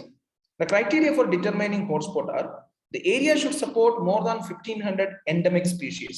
So endemic nature is actually being taken. Endemic എന്ന് പറയുന്നത് ആ ഏരിയയിൽ തന്നെ ഉള്ള species ആയിരിക്കണം. So area should support more than 1500 of endemic species. It must have lost over 70% of the original habitat. എന്ന് പറഞ്ഞാൽ അതിന്റെ ഇപ്പോഴത്തെ ഒരു percent, when you consider a particular area, ആ ഒരു സമയത്ത് 70% of the original habitat must have been lost because of the human induced or whatever is that. ഒന്ന് ഓർത്ത് വെച്ചിരിക്കുക, 1500 മേലെ endemic species ഉണ്ടായിരിക്കണം, and it must have lost 70% of the original habitat. And there are 34 biodiversity hotspots have been identified in the world. ഇതെനിക്ക് തോന്നുന്നത് you can Myers classification, I think it has been actually looked into many times. The endemic species of what you call flowering plants, and they are all being counted in the endemic species. The flowering plants are being counted, and also when you speak about the species diversity, the flora and fauna biodiversity completely taken in. So it's more than 1500 of endemic species that has to be there in the particular area, and it must have lost over 70% of the original habitat. ഈ രണ്ട് condition ഒരിക്കലും മറക്കരുത്. ഈ normal Myers എന്നുള്ള പേര് അത് ഒരിക്കലും മറക്കരുത്. ഇത് രണ്ടും നിങ്ങൾക്ക് എപ്പോഴും റിപ്പീറ്റഡ് ആയിട്ട് എക്സാമിൽ വരാൻ ചാൻസ് ഉള്ളതാണ്. So area should support around more than 1500 endemic species. അതിന് എൻഡമിസം അത് വളരെ ഇമ്പോർട്ടന്റ് ആണ്. And it must have lost, and then we call it as the threat perception. One of the time the exam was like this: which of the following have been which of the following ideas have been represented by the criteria by Norman Myers in designating a particular area as a biodiversity hotspot? Endemism and threat perception. So both the things are there. There is endemism that is needed, endemic, which is more than 1500 species, and it must have lost, which is the threat perception. It must have lost 70% of the original habitat. So there are 34 biodiversity hotspots in the world, and among the 36 hotspots in the world, 4 are found in India, namely Western Ghats, Eastern Himalayas, Indo-Burma region, and Sundaland. Sundaland എന്ന് പറയുന്നത് നമ്മുടെ Andaman Nicobar ഐലൻഡ്സും Andaman see കഴിഞ്ഞിട്ട് south east Asian nation ഇവയെല്ലാം കൂടെ അറിയാലോ. സുണ്ട എന്ന് പറയുമ്പോഴത്തേനും നമ്മുടെ ഇന്തോനേഷ്യ ആ ഒരു ഏരിയാസ് എല്ലാം കൂടെ വരുന്ന ഏരിയ ആണ്. ആ ഏരിയാസ് മൊത്തമുള്ള ഏരിയയാണ് വളരെ ഹൈലി റിച്ച് ആയിട്ടുള്ള ഏരിയ ആണ്. അത് ബയോഡൈവേഴ്സിറ്റി ഹോട്ട്സ്പോട്ട് ആണ്. അതിനെയാണ് സുണ്ടാലാൻഡ് എന്ന് പറയുന്നത്, SUNDALAND. സോ ഒന്നുകൂടെ ഓർത്ത് വെച്ചിരിക്കുക, ഔട്ട് ഓഫ് ദ 36 ഹോട്ട്സ്പോട്ട്സ്, 34 നേരത്തെ ആയിരുന്നു, സോറി, 36 ആണ് രണ്ടെണ്ണോട്. ഞാനത് പ്രീവിയസ് ദിനം 34 എന്നാണ് എഴുതിയത്. So there are 36 hotspots in the world, out of which 4 are in India. ആ 4 എന്ന് പറയുന്നത് Western Ghats. You know where is Western Ghats? We speak about it every now and then because of the ecological hotspot and Gadgil committee. We speak about these things repeatedly. And then Eastern Himalaya, the eastern part of Himalayas, the northeast region and all those kind of things. Indo-Burma region, you speak about the Nagaland, Indian Myanmar and Tamilulla Edakkulla sthalam, other Indo-Burma region, and Sundaland, which is actually the area being covered under the Andaman Nicobar Islands and the Southeast Asian nation, especially Indonesia and all those regions. ഇതെല്ലാം അതിൽ ഇന്ത്യയുടെ ഭാഗം എന്ന് പറയുന്നത് നമ്മുടെ Andaman Nicobar islands ആണ്. These 4 areas in the country are exceptionally rich in flowering plants, reptiles, amphibians, butterflies, and some species of mammals. So, biodiversity നമ്മൾ നേരത്തെ പറഞ്ഞു 1500-നേക്കാളും കൂടുതൽ species, which includes flora, fauna, flowering plants, and the animals and all those things, which should be more than 1500. So here, all these 4 areas which are found in the hotspots from India, they are rich in flowering plants, rich in reptiles, rich in amphibians, and butterflies, and some species of mammals. The Trans-Himalayan region, with its sparse vegetation, has the richest wild sheep and goat community in the world. So the Trans-Himalayan region, if you speak about, there are, there is a sparse vegetation, but richest wild sheep and goat community. The snow shepherd, leopard, Panthera vunacea, you don't have to worry about this thing. Black-necked crane, they are all found there. The great Indian bustard, which is a highly endangered bird, is found in Gujarat region, rich and extensive. These are some of the examples. Don't worry about it, which does not is being counted here. We are just taking some of the biodiversity in different parts of the country. So what you need to do is very simple. There are 36 biodiversity hotspots in the world. 4 are found in India. Eastern, you speak about the Western Ghats, and then you speak about the Eastern Himalayas, Indo-Burma region, and Sundaland. Western Ghats എന്ന് പറയുന്നത് നമ്മുടെ കേരളം, തമിഴ്നാട്, കർണാടക എല്ലാം വരുന്നു. Eastern Himalaya എന്ന് പറയുന്നത് the northeastern part ആണ്, the upper part of it which comes in, and then the Indo-Burma region between India and Myanmar, and then Sundaland, which covers the Andaman Nicobar Islands. So these are some of the very important, which are the 4 hotspots in India. We will be studying about many other things like hottest hotspot, hopspot, inginekka kore terms ningal kanum. Sometime you may see it, otherwise you may please prepare on that one. So not orthu vechirikka, Norman Myers, who has given a definition for how biodiversity hotspot is actually being defined, and it came in 1988. He speaks about 2 criteria: more than 1500 endemic species. Second one is 70% of original habitat lost in the last, from by the time that you are designating a particular area. So 70% of the habitat must have been lost. So keeping the endemism, keeping the threat perception in mind, we declare a particular area as a hotspot. Now there is a concept of a hottest hotspot that I thought that it was not mixed up in. Yeah. So richer in biodiversity among the hotspot. ഈ 36 ഹോട്ട്സ്പോട്ടിന്റെ ഉള്ളിൽ തന്നെ അതിൽ richest ആയിട്ടുള്ള biodiversity, അതിനെയാണ് hottest hotspot എന്ന് പറയുന്നത്. It is based on 5 key factors: endemic plants, endemic invertebrates, endemic plants, animals per 100 square kilometer, endemic vertebrates from 100 square kilometer, remaining vegetation as percentage of the original. അതിനുടെയും നമ്മൾ threat perception നോക്കുകയാണ്. So what is the total vegetation remaining as a percentage of the original? Original ഉണ്ടായിരുന്നതിന് ഇപ്പൊ എത്ര ബാക്കിയുണ്ട്? അതുപോലെ തന്നെ we are looking at the endemic plants and animals, which is per 100 square kilometer അതിന്റെ ഒരു density എത്രയാണ്? Endemic vertebrates, which are per 100 square kilometer അതിന്റെ density എത്രയാണ്? ഇതിനെയൊക്കെ കാൽക്കുലേറ്റ് ചെയ്തിട്ടാണ് നമ്മൾ hottest hotspot ഡിക്ലെയർ ചെയ്യുന്നത്. There are 8 hottest hotspot: Madagascar, Philippines, Sundaland, Brazil, Atlantic forest, and Caribbean, Indo-Burma region, Western Ghats, and eastern coastal forests of Tanzania and Kenya. See, ഒന്നൊരു ഓർത്ത് വെച്ചിരിക്കുക, 8 എണ്ണമാണ്. അതിൽ നമ്മൾ എല്ലാം ഓർത്ത് വെക്കാൻ നിങ്ങൾക്ക് ആവശ്യം ഉണ്ടാവില്ല. നിങ്ങൾ ഓർക്കേണ്ടത് ഇവിടെ സുണ്ടാലാൻഡ് എന്ന് പറയുന്നത് നമ്മുടെ ഇന്ത്യയുടെ ഭാഗത്തുള്ള സുണ്ടാലാൻഡ് അല്ല, സൗത്ത് ഈസ്റ്റ് ഏഷ്യൻ ഭാര്യമാണ്. അതുകൊണ്ടാണ് ഞാനത് ബ്രാക്കറ്റിൽ സൗത്ത് ഈസ്റ്റ് ഏഷ്യ എന്ന് കൊടുത്തിരിക്കുന്നത്. നമുക്കുള്ളത് ഇൻഡോ-ബർമ റീജിയനും വെസ്റ്റേൺ ഗട്ട്സ് ആണ്. So ഇത് രണ്ടുമാണ് നമ്മുടെ hottest hotspot ൽ വരുന്നത്. മറന്നു പോകരുത്. So if somebody asks which of the following are the hottest hotspots from India എന്ന് ചോദിച്ചാൽ, it is Indo-Burma region and Western Ghats. The Sundaland region, which is a part of India, is not under the hottest hotspot. It's only the Southeast Asia മാത്രമാണ് അതിൽ വന്നിരിക്കുന്നത്.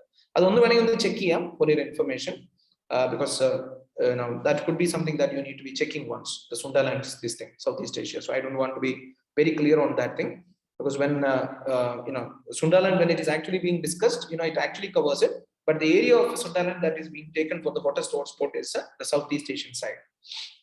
So you can keep that in your mind. So hottest hotspot എന്ന് പറയുന്നത് ഈ 36 സ്ഥലങ്ങളിൽ അതിൽ richest ആയിട്ടുള്ള 8 ഏരിയാസിനെയാണ് നമ്മൾ എടുത്തിരിക്കുന്നത്. ഇവിടെ നോക്കുന്നത് എൻഡമിക് പ്ലാന്റ്സും എൻഡമിക് വെർട്ടിബ്രയും ആണ് നോക്കുന്നത്. അവിടെ അതിന്റെ ഡെൻസിറ്റി നോക്കുന്നുണ്ട് 100 സ്ക്വയർ കിലോമീറ്റേഴ്സിൽ എത്രയാണ് അതിന്റെ പ്രസൻസ്. ആൻഡ് അതുപോലെ തന്നെ ത്രെട്ട് പെർസെപ്ഷൻ നമ്മൾ നോക്കുന്നുണ്ട്. What is the vegetation that is remaining as a percentage of the original one that is sustained. Now we are going into another, when you are speaking about biodiversity, another very important one, the IUCN and the Red Data Book. Yeah, we are just running through it, but it's not running. I think we are spending enough time for it. Hopefully you people are all getting it also. Book with names of threatened species by IUCN, which is in Morges, which is in Switzerland. IUCN is headquartered in Morges, Switzerland. It tells about the species threatened to be extinct if proper steps are not taken to protect them by protecting them from predator, anthropogenic reasons, and exotic species, etc. Appo ee red data list inde idea aanu koduttirikkunnathu. So here they speak about the animals, if not properly taken care, could become extinct. So what are the threats they are facing? Predators ആയിരിക്കാം, നമ്മുടെ human beings തന്നെ ആയിരിക്കാം, അല്ലെങ്കിൽ exotic species ആയിരിക്കാം. It lists animals into 9 groups based on 4 criteria. This is very important. So based on 4 criteria, the animals are listed into 9 groups. Population size, how much of the population is there? Rate of decline, how much of the percentage is getting declined? Area of geographical distribution. So every can have seen percent of the land and degree of population and distribution fragmentation. So degree of population at the criteria easy at fragment breakdown in the future. Population in the future, the kind of threat that it faces. So there are 4 basic criteria under which is used for the listing down the animals into 9 various categories. So population size, present size of the population, how they have been declined, area of distribution, and degree of population and distribution fragmentation. Fragmentation future. So these 4 criteria base ചെയ്തിട്ട് 9 category ആയിട്ടാണ് ഇതിനെ വെച്ചിരിക്കുന്നത്. First one, extinct. So in extinct, what happened? No doubt that it died. There is no doubt. Everything is completely over. There are no more animals or species or what you call animal of a particular species is not remaining, or a plant, flora airicam, fauna airicam. So there is nothing that is remaining in that particular species. So no doubt. Any of the studies in the in the last of the periods have failed to record any trace. Our word that's wrong. So any of the period, okay. So any of the studies in any of the periods have failed to record any trace. In the last studies that have been conducted with respect to that particular organism, they have not been able to trace a single animal. So that is what we call extinct. So clear, Anna? So there is no doubt it has died. So there is no animal existing, and none of the studies in the past has proved that the animal is existing. Now, extinct in the wild, so it is extinct in the wild, but it is available in the captive breeding. Captive breeding zoo breed. So extinct in wild wild area, they are not there, but it is actually found that they are extinct in the wild, but available in the zoos and other kind of ex situ conservation. Now, when you speak about critically endangered, if it meets any of the following criteria, so this is very important. Important. A reduction of population of 90% over the past 10 years. Percentage population. Population size shows number of less than 50 mature individuals. If the population size, you only have 50 mature or less than 50 mature individuals of a particular animal is available. The quantitative analysis shows that probability of extinction in wild is at least 50% in the next 10 years. Sorry, it is not last, okay? It is in the, extinction in the wild, at least 50% in the next 10 years. I think it is the next 1 second. Yeah, it's in the next 10 years. So in the next 10 years, the percentage of probability of extinction in wild, the probability in the John, second one. Yeah, John, I'll show it once. Yeah, extinct, extinct in the wild. John, this is the last slide. Extinct and extinct in the wild. Extinct is simple, it is not available anywhere. Extinct in the wild എന്ന് പറയുമ്പോൾ എന്താണെന്ന് വെച്ചാൽ അത് വൈൽഡിൽ available അല്ല, but സൂ അങ്ങനെയുള്ള സ്ഥലങ്ങളിൽ available ആണ്, which means they are actually existing in the zoos. That is the idea of it. Okay. Yeah. Now next one is we spoke about the most important thing, which is the critically endangered status. This is very important.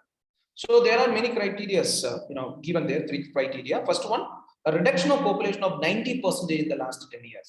കഴിഞ്ഞ 10 വർഷത്തിനുള്ളിൽ 90% അതിന്റെ population കുറഞ്ഞു. രണ്ട്, less than 50 mature ആയിട്ടുള്ള individuals ആണ് ഇപ്പൊ അവിടെ ആകെ അവൈലബിൾ ആയിട്ടുള്ളത്. മൂന്ന്, അടുത്ത 10 വർഷം, ഇത് ലാസ്റ്റ് അല്ല, next 10 years. I think there was small mistake in the typing. As quick, I was just planning to get something important for you people, so it's a bit quick in typing. So the next 10 years, the analysis shows the probability of extinction in wild is at least 50%, which means that 50% there is a probability that there is a chance that this animal could be extinct in the wild. അത് മൊത്തം ചത്തു പോകാനുള്ള chance എന്ന് പറയുന്നത് 50%. 50% chance എന്ന് പറയുന്നത് that will not survive. So all showing the risk to face extinction. ഇതെല്ലാം കാണിക്കുന്നത് there is a chance of heavy risk of facing these animals facing extinction. Next one, it becomes easy for you. Endangered. ഇപ്പൊ നിങ്ങൾ അതുമായിട്ട് connect ചെയ്യുക, ഇത് രണ്ടും നിങ്ങൾ mistake ആക്കരുത്. Meeting any of the following criteria. See, reduction of population of 70% in the last 10 years. ഇവിടെ എന്താണ് സംഭവിക്കുന്നത്? Here we are looking at it. The last one we spoke about 90% in the last 10 years. Here we are speaking about 70% of the population lost in the last 10 years. Population size with the number fewer than that of 250 mature individuals. Now the population size is less than 250 mature individuals. The first one we spoke about less than 50. Here it is less than 250. Analysis showing the probability of extinction in wild 20% in 20 years. കഴിഞ്ഞ നമ്മൾ പറഞ്ഞു അടുത്ത 10 years 50% chance എന്ന് പറയുന്നത് this animal can be completely out of picture. Here we are speaking about the 20% probability in the next 20 years. അടുത്ത 20 വർഷത്തിനുള്ളിൽ 20% probability ഉണ്ട് that this animal can be extinct in the wild. So ഒന്നുകൂടെ ഓർത്ത് വെച്ചിരിക്കുക, the comparison is very clear. Critically endangered 90% in last 10 years, less than 50 mature individuals, and 50% in the next 10 years. Here in the endangered one, 70% reduction in last 10 years, less than 250 mature individual, and chance of population, the extinction is 20% in the next 20 years. The next one, vulnerable. Here the reduction of population is 50% in the last 10 years. 90, 70, 50. Population size is less than that of 10,000 mature individuals. So 50, 250, 10,000. And probability of extinction is 10% in the next 100 years, which means there are enough number available, but still there is vulnerability. So which means that there is a high chance that they can still be extinct. In the next 10 years, 100 years, there is 10% of a chance that they can be extinct. അപ്പോൾ ഒന്ന് ഓർത്ത് വെച്ചിരിക്കുക, ഈ മൂന്നെണ്ണം മാത്രമാണ് നിങ്ങൾ ശരിക്കും പഠിക്കേണ്ടത്, വേറെ ഒന്നും നിങ്ങൾ പഠിക്കണ്ട. Critically endangered, vulnerable. ഇത് മൂന്നിനാണ് ഈ ഒരു ക്രൈറ്റീരിയ ശരിക്ക് മാച്ച് ചെയ്യുന്നത്. So rest you don't have to worry. Extinct, very clear case. Extinct in wild, very clear. And then we spoke about critically endangered. Conditions are very clear. Endangered, very clear. Vulnerable is this. Now are very easy. Sixth one, not threatened. It does not qualify any of the above criteria. LC, least concern. Any of the above. None of the above, there is no concern at all. Now data deficient, we don't have enough data to prove in any of the systems. Not evaluated, something that has not been brought under evaluation. So ഇങ്ങനെയാണ് 9 different classes have been given. There is also came back from extinction, another category, but it's not a specific category because we cannot find actually a lot of things under that. But let's not worry about it. Let's look at these 9 things. Okay, can I think it's all fine? All of you? All of you okay?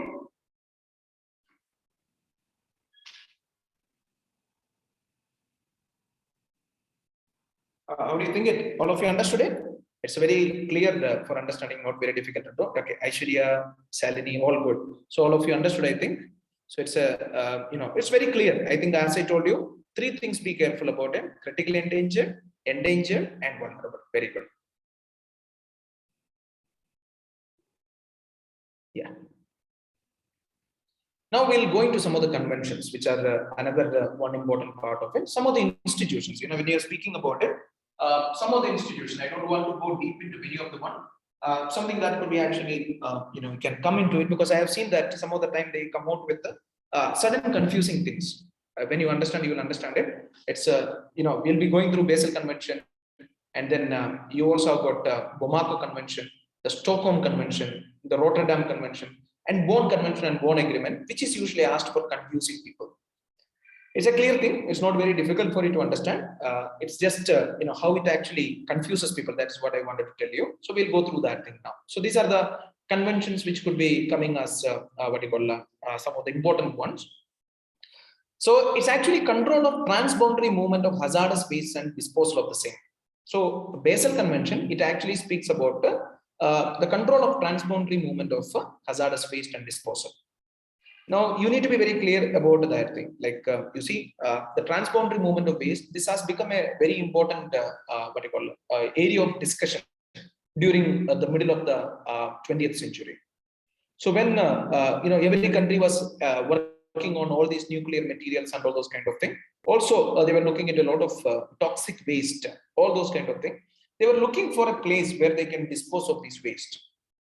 So many of the countries they were targeting, like US, Italy, they were all targeting countries which are in the African region, poorer countries, where they would be able to deposit all these waste. So I'm going to problem. So we call it as the toxic colonialism. I have used that term somewhere. Toxic colonialism poor African countries are poor.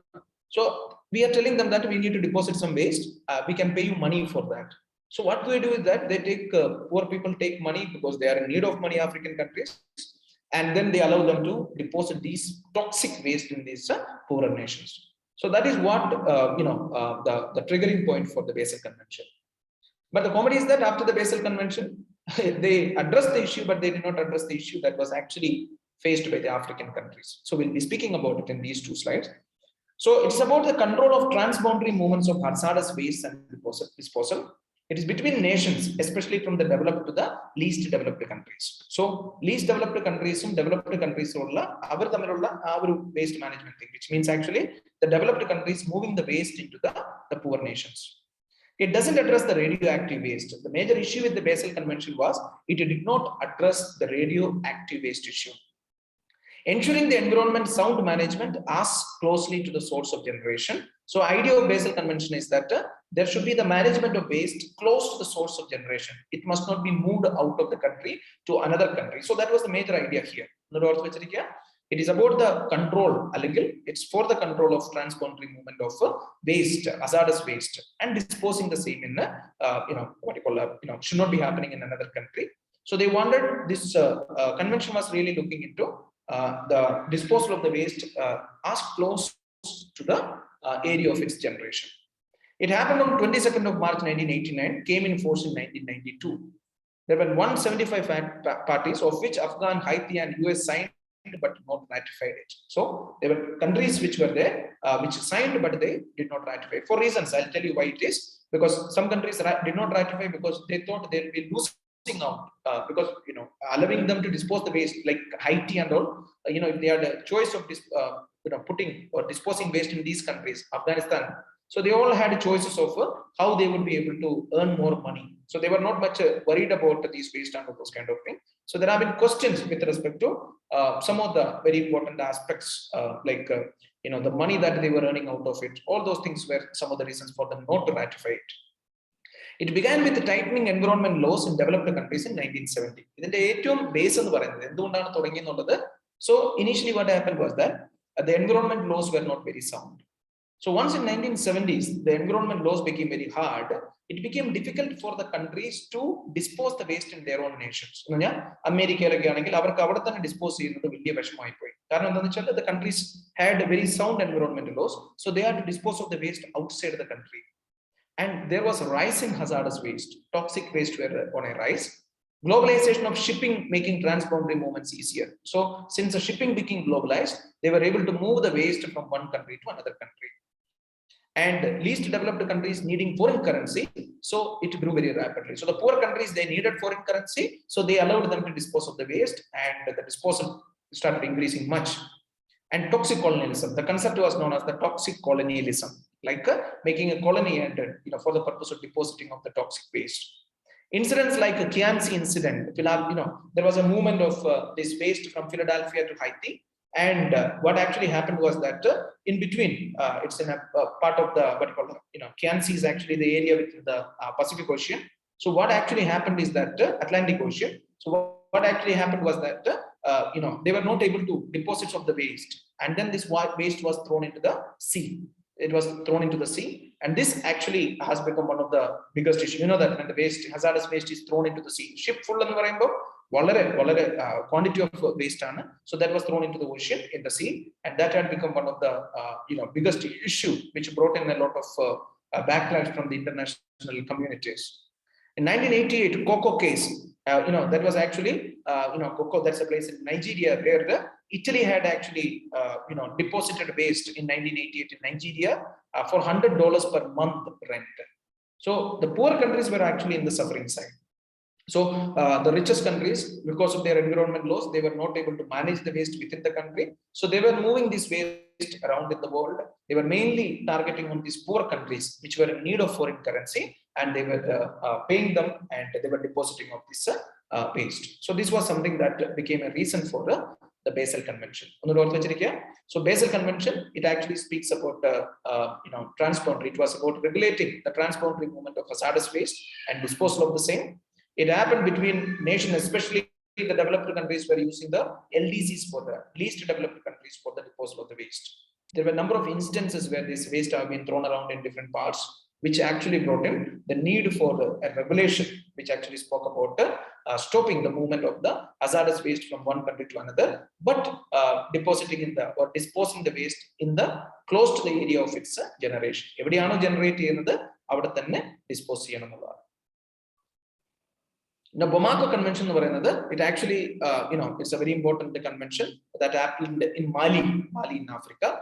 So it was banning the import of hazardous waste to Africa. So Africa lotta ee hazardous waste ne import cheyyunnathu ban cheyan vendiyittulla convention aayirunnu Bamako Convention.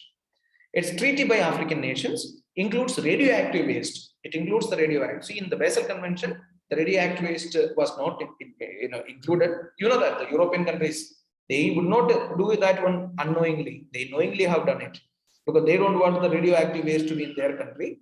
So that is how they might have done that.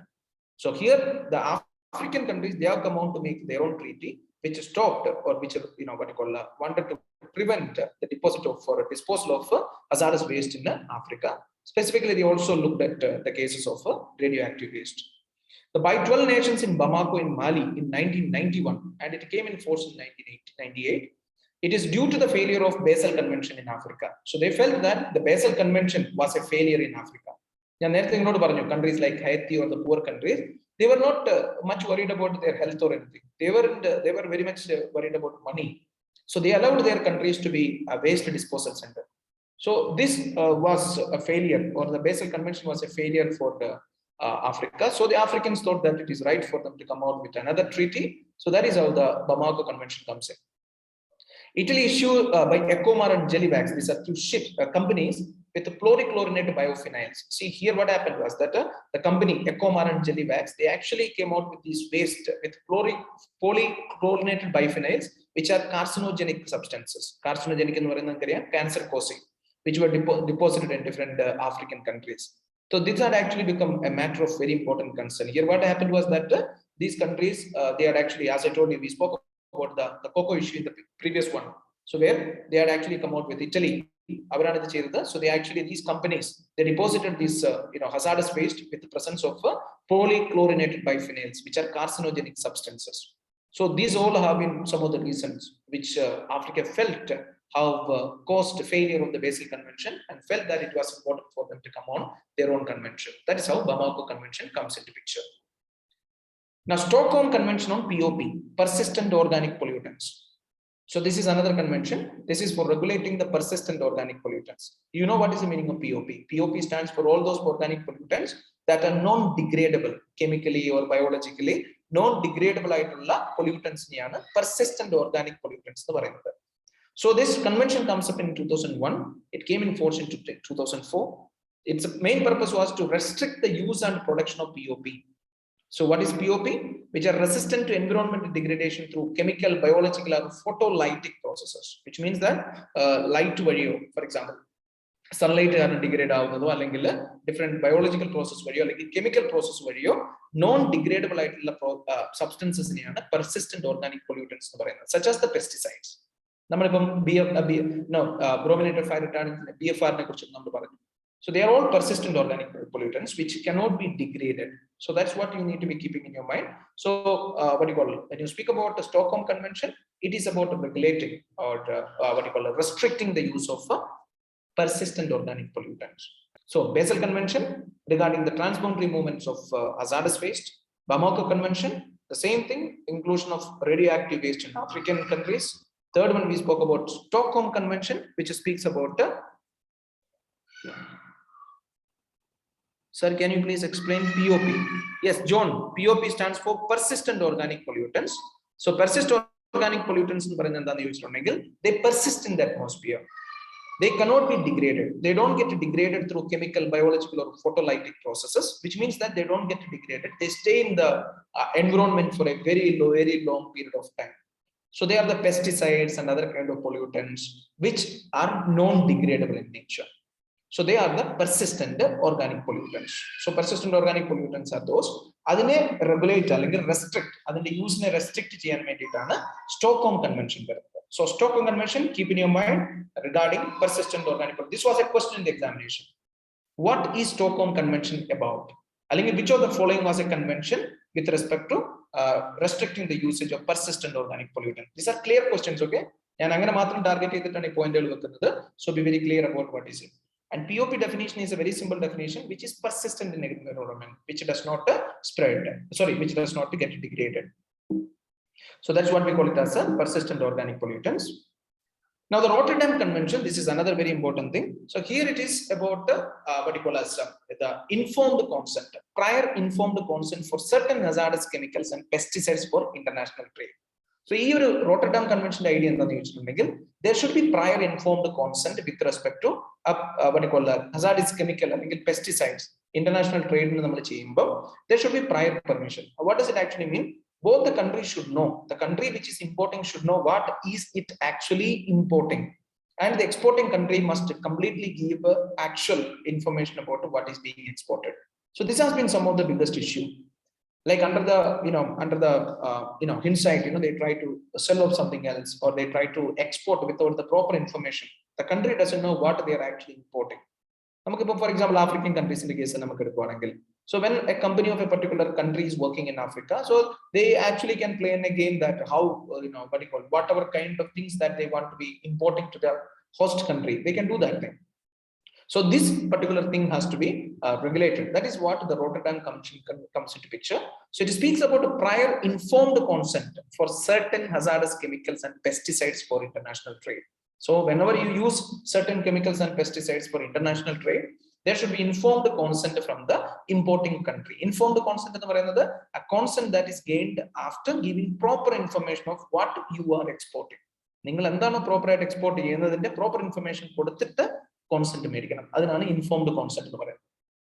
There were, I think, the informed consent also came to picture, I think, during this corona times. There is something what we call it as the clinical trials in medicines in the trial stage like use in clinical trials എന്ന് പറയും. So when the time comes for using it in a human being, most of the time what happen, they don't get an informed consent from the human being. അവർ കൂടുതലും പൈസ കാണുമ്പോൾ അത് മേടിച്ചിട്ട് they allow themselves to be tested, especially in the central Indian regions and all. They come for the people, the medicine companies go for their clinical trials. So here what the government has come out with saying that the individual must be should be informed what are you being tested on, what will be the impact of that thing. അതൊക്കെ proper ആയിട്ട് കൊടുത്ത് ഒരു consent മേടിക്കുന്നതിനാണ് നമ്മൾ informed consent എന്ന് പറയുന്നത്. So here the same thing. It was signed in 1998 and it came in force in 2004. The treaty to promote shared responsibility in relation to important hazardous chemicals, open exchange of information, labeling, directions on safe handling, and information on any restriction or ban. So what are the information they have passed? First one, exchange of information, open exchange. Labeling has to be properly given, what are they exporting. Directions of safe handling, എങ്ങനെയാണ് അതിനെ handle ചെയ്യേണ്ടത്. And information on any restriction or bans. അല്ലെങ്കിൽ അതിന്റെ കൂടെ തന്നെ എന്തെങ്കിലും band saw റെസ്ട്രിക്ഷൻസോ ആ particular കെമിക്കലോ അല്ലെങ്കിൽ ആ ഒരു ഹസാർഡസ് ആയിട്ടുള്ള മെറ്റീരിയൽ എന്തെങ്കിലും ഉണ്ടെങ്കിൽ that information must also be given. The parties can decide on either to be banned or allowed. So now, once the information is given, the parties will be able to decide on whether it has to be allowed to their country or not to be allowed. The parties, especially the exporting party, must see that the producers comply. This is another very important thing. The exporting party must see that the producers of the particular chemical, they must comply to, giving all information, labeling activities and directions on safe handling. ഇപ്പൊ നിങ്ങൾക്കറിയാം, നിങ്ങളൊക്കെ ഒരു എന്തെങ്കിലുമൊക്കെ ഒരു pesticide ഒക്കെ മേടിക്കുവാണെങ്കിൽ നിങ്ങൾക്ക് അത്തേൽ അറിയാൻ പറ്റും എങ്ങനെയാണ് ഇതിനെ സേഫ് ഹാൻഡിൽ ചെയ്യേണ്ടത്. നിങ്ങൾക്കറിയാം, don't take it near children or don't take it to this place, you should handle like this, use a gloves before opening it. ഇങ്ങനെയുള്ള കാര്യങ്ങളൊക്കെ പ്രോപ്പർ ആയിട്ട് കൊടുക്കണം. So an exporting country must also see that the producers of a particular thing which is exported, the producers must see to each and every rules with respect to what they should be careful when they are exporting something. So we spoke about the Basel Convention, which spoke about the transboundary movement of waste. Then we spoke about the Bamako Convention, which spoke about the treaty in Africa. Then we spoke about the Stockholm Convention about the persistent organic pollutants. Now we came on to talk about the Rotterdam Convention, which speaks about how informed consent must be given with respect to export of hazardous chemicals and pesticides. So here it also says that the treaty has to, treaty actually underlines the importance of open exchange of information, labeling of the things that is exported, അതുപോലെ തന്നെ directions on safe handling everything, which the producer must be doing when something is exported from one country to another country. The next one, which is the Bonn Convention and Bonn Agreement. So Bonn Agreement, this is confuse I think it's one or two times, it was asked for confusing. You can also get like this: match the following conventions with respect to the purpose. ഏത് പർപ്പസിന് വേണ്ടിയാണുള്ളത്, അത് ഏത് convention ആണെന്നുള്ള അങ്ങനെ match ചെയ്യാൻ വേണ്ടിയിട്ടുള്ള ചോദ്യങ്ങൾ വരാം. So don't be confused. This is one area people get confused because of this Bonn Convention and Bonn Agreement. See, Bonn Agreement, it's a European Union Environment Agreement. It is due to the number of oil spills in 1969. 1969 നിങ്ങൾക്കറിയാം, ഈ European റീജിയനിൽ ഇഷ്ടംപോലെ oil spills ഉണ്ടായി due to this movement of the oils between the countries. And that was the reason for bringing in the Bonn Agreement. The coastal nations of North Sea formed the agreement. You know about the North Sea, isn't it? North Sea is north part of England. ആ ഭാഗത്തുള്ള സീനാണ് North Sea എന്ന് പറയുന്നത്. ഈ North Sea എന്നാണ് Brent crude എന്ന് നിങ്ങൾക്കറിയാം. ഈ Brent crude എന്ന് പറയുന്നത്, these are one of the three standard crude oil based on which the crude oil price is determined. ഞാൻ അത്രയും ഡീപ്പ് ആയിട്ട് പോകുന്നില്ല. Again, you people could be confused. Somebody has a question. Yes. Is Rotterdam Convention is a treaty of banning export of hazardous? No, it is not about banning export. Be careful, it is not banning export of hazardous chemicals. It is about giving prior informed consent, which means that a country which is importing, ഏത് country ആണോ സാധനം import ചെയ്യുന്നത്, that country should be informed about what is actually being imported by that country. എന്ന് പറഞ്ഞിട്ടുണ്ടെങ്കിൽ എത്ര hazardous ആയിട്ടുള്ള chemical ആണ്, എന്താണ് അതിന്റെ full information, എങ്ങനെ ഹാൻഡിൽ ചെയ്യണം, so what are the ingredients, is there anything that is used in that which is banned, അങ്ങനെയുള്ള എന്തെങ്കിലും യൂസ് ചെയ്തിട്ടുണ്ടോ. So all this information must be informed, it must be given. So prior informed consent on what they are actually exporting or importing. So the exporting country also must give particular the information, and importing country must be giving a consent. Import ചെയ്യാൻ വേണ്ടി ഞാൻ consent തരുമ്പോൾ I should be informed, like what am I importing, and there should be proper information about what is being exported when they are specifically exporting hazardous chemical. hazardous ആയിട്ടുള്ള കെമിക്കലോ പെസ്റ്റിസൈഡോ ഒരു രാജ്യം export ചെയ്യുമ്പം ആ import ചെയ്യുന്ന രാജ്യത്തിന് proper ആയിട്ടുള്ള information കൊടുക്കണം. എന്നിട്ട് ഇമ്പോർട്ട് ചെയ്യുന്ന രാജ്യത്തിന്റെ ഒരു കോൺസെന്റ്, പെർമിഷൻ അങ്ങനെ ഉണ്ടെങ്കിൽ മാത്രമേ അത് ചെയ്യാൻ പാടുള്ളൂ. അതിനുള്ള ട്രീറ്റിയാണ് we spoke about the Rotterdam Convention. Now Bonn Convention and Bonn Agreement, the last one. So here the Bonn Agreement, the EU Agreement, Environment Agreement, it actually happened with respect to the oil spills which were happening in the Northern Sea. Now North Sea കുറിച്ച് ഞാൻ നിങ്ങളോട് പറഞ്ഞു. ഈ North Sea എന്ന് പറയുന്നത്, I told you, it's a very important part when we speak about the crude oil thing, the Brent crude that is being extracted. Brent crude നിങ്ങൾ കേട്ടിട്ടുണ്ടാവും. That is one of the crude oil against which standard of crude oil is actually verified, and the rate of the crude oil is actually fixed up in the international market. Brent crude എന്ന് പറയും. അപ്പം ഈ coastal Nations, അപ്പം അവിടെ ഈ കൂടുതലായിട്ടുള്ള oil spills ഒക്കെ നടക്കുന്നത് കൊണ്ട് അവിടെയുള്ള നേഷൻസ് എല്ലാം കൂടെ കൂടി ചെയ്ത ഒരു യൂറോപ്യൻ യൂണിയൻ ലെവലായിട്ടുള്ള ഒരു എഗ്രിമെന്റ് ആണ് ഈ ബോൺ എഗ്രിമെന്റ് എന്ന് പറയുന്നത്. ഇതിന്റെ മെയിൻ ഐഡിയ എന്ന് പറയുന്നത് to combat environment pollution and to have a mutual cooperation for that. So ഒന്നുകൂടെ ഓർത്ത് വെച്ചിരിക്കുക. So bond agreement is with respect to the oil spills and it is for the protection of environment. It is done at a European Union level and it is mainly for combating the environment pollution and to have mutual cooperation for the same. Now bond convention എന്ന് പറയുന്നത് convention on migratory species, CMS എന്ന് എഴുതിയിട്ടുണ്ട് നോക്കുക. It is for conserving terrestrial, marine and avian migrant species throughout their range. So it is an intergovernmental treaty under United Nations Environment Program and there are over 100 parties. It was signed in 1979 and came in force in 1983. There are a number of agreements under this, for something like under this agreement, there are a number of other agreements. Like there are agreements for EU bats, European Union bats, cetaceans in Mediterranean Sea, and seals in the Wadden Sea, Wadden seals. ഇങ്ങനെയുള്ള ചെറിയ ചെറിയ agreements ഓരോരോ migratory species എന്നുള്ള idea നിങ്ങൾ മനസ്സിലാക്കുക. So migratory species എന്ന് പറയുന്നത് the species of those animals which migrate from one place to another place. It could be based on a particular season in a year. അപ്പം അങ്ങനെയുള്ള ആനിമൽസിനെ അവരുടെ റേഞ്ചിൽ മൊത്തം, അവരുടെ റേഞ്ച് എന്ന് പറയുന്നത് എവിടെ നിന്ന് എങ്ങോട്ടാണ് പോകുന്നത്, the complete area which they cover, they should be protected. So for example, you might have seen some of the very beautiful activities that have been happening with respect to the protection of vultures, eagles, in the northeastern region, protection of hornbills. Also if you speak about the birds which actually move during the seasons to India. So നമ്മുടെ ഇന്ത്യയിലോട്ടൊക്കെ move ചെയ്യാൻ നമ്മൾ അതിനു വേണ്ടിയിട്ട് നമ്മൾ ചെയ്യുന്നു. Dugong കൗ നമ്മൾ ഇന്നലെ discuss ചെയ്തു. Olive ridley turtles. See what are the different activities that every country is doing in order to protect the species during their migration time. So the Bond Convention that speaks about the Convention on Migratory Species.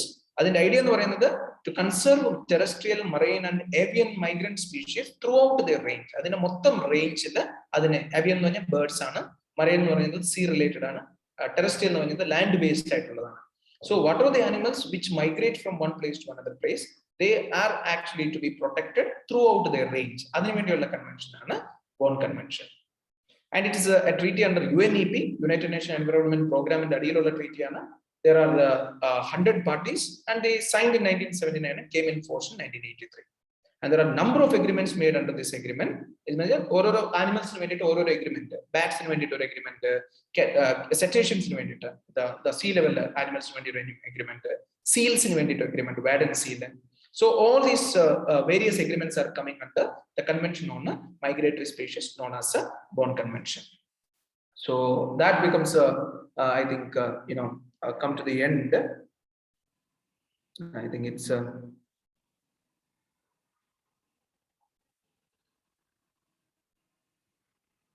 I think there's one or two more things that I have added. One second.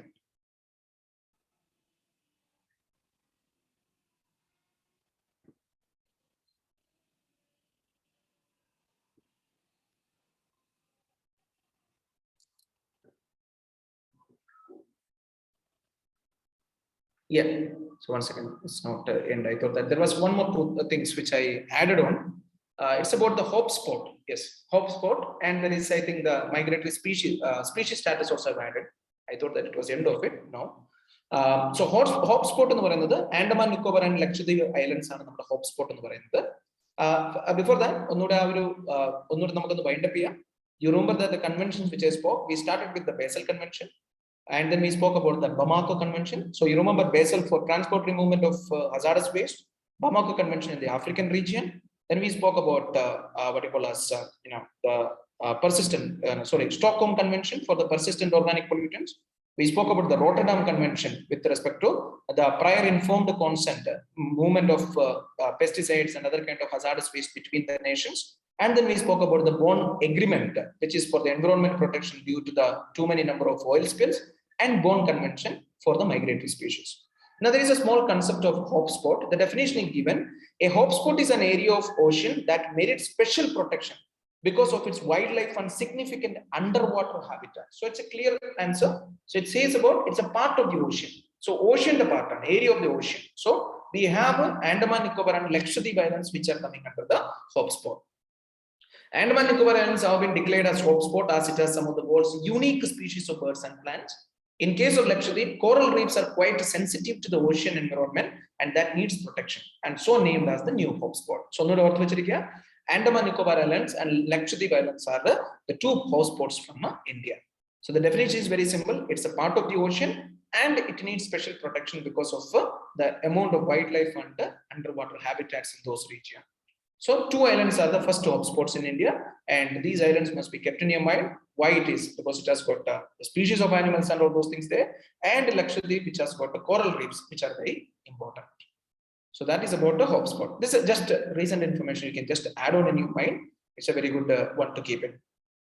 So this is the next one which I wanted to take. This one I told you yesterday. I told you I have added this thing. When we spoke about the Gangetic River dolphin, I have informed about these 2-3 things: indicator species, flagship species, keystone species, and indicator species, foundation species, and charismatic megafauna, and umbrella species. So it's a very clear definition. You will easily understand what is it.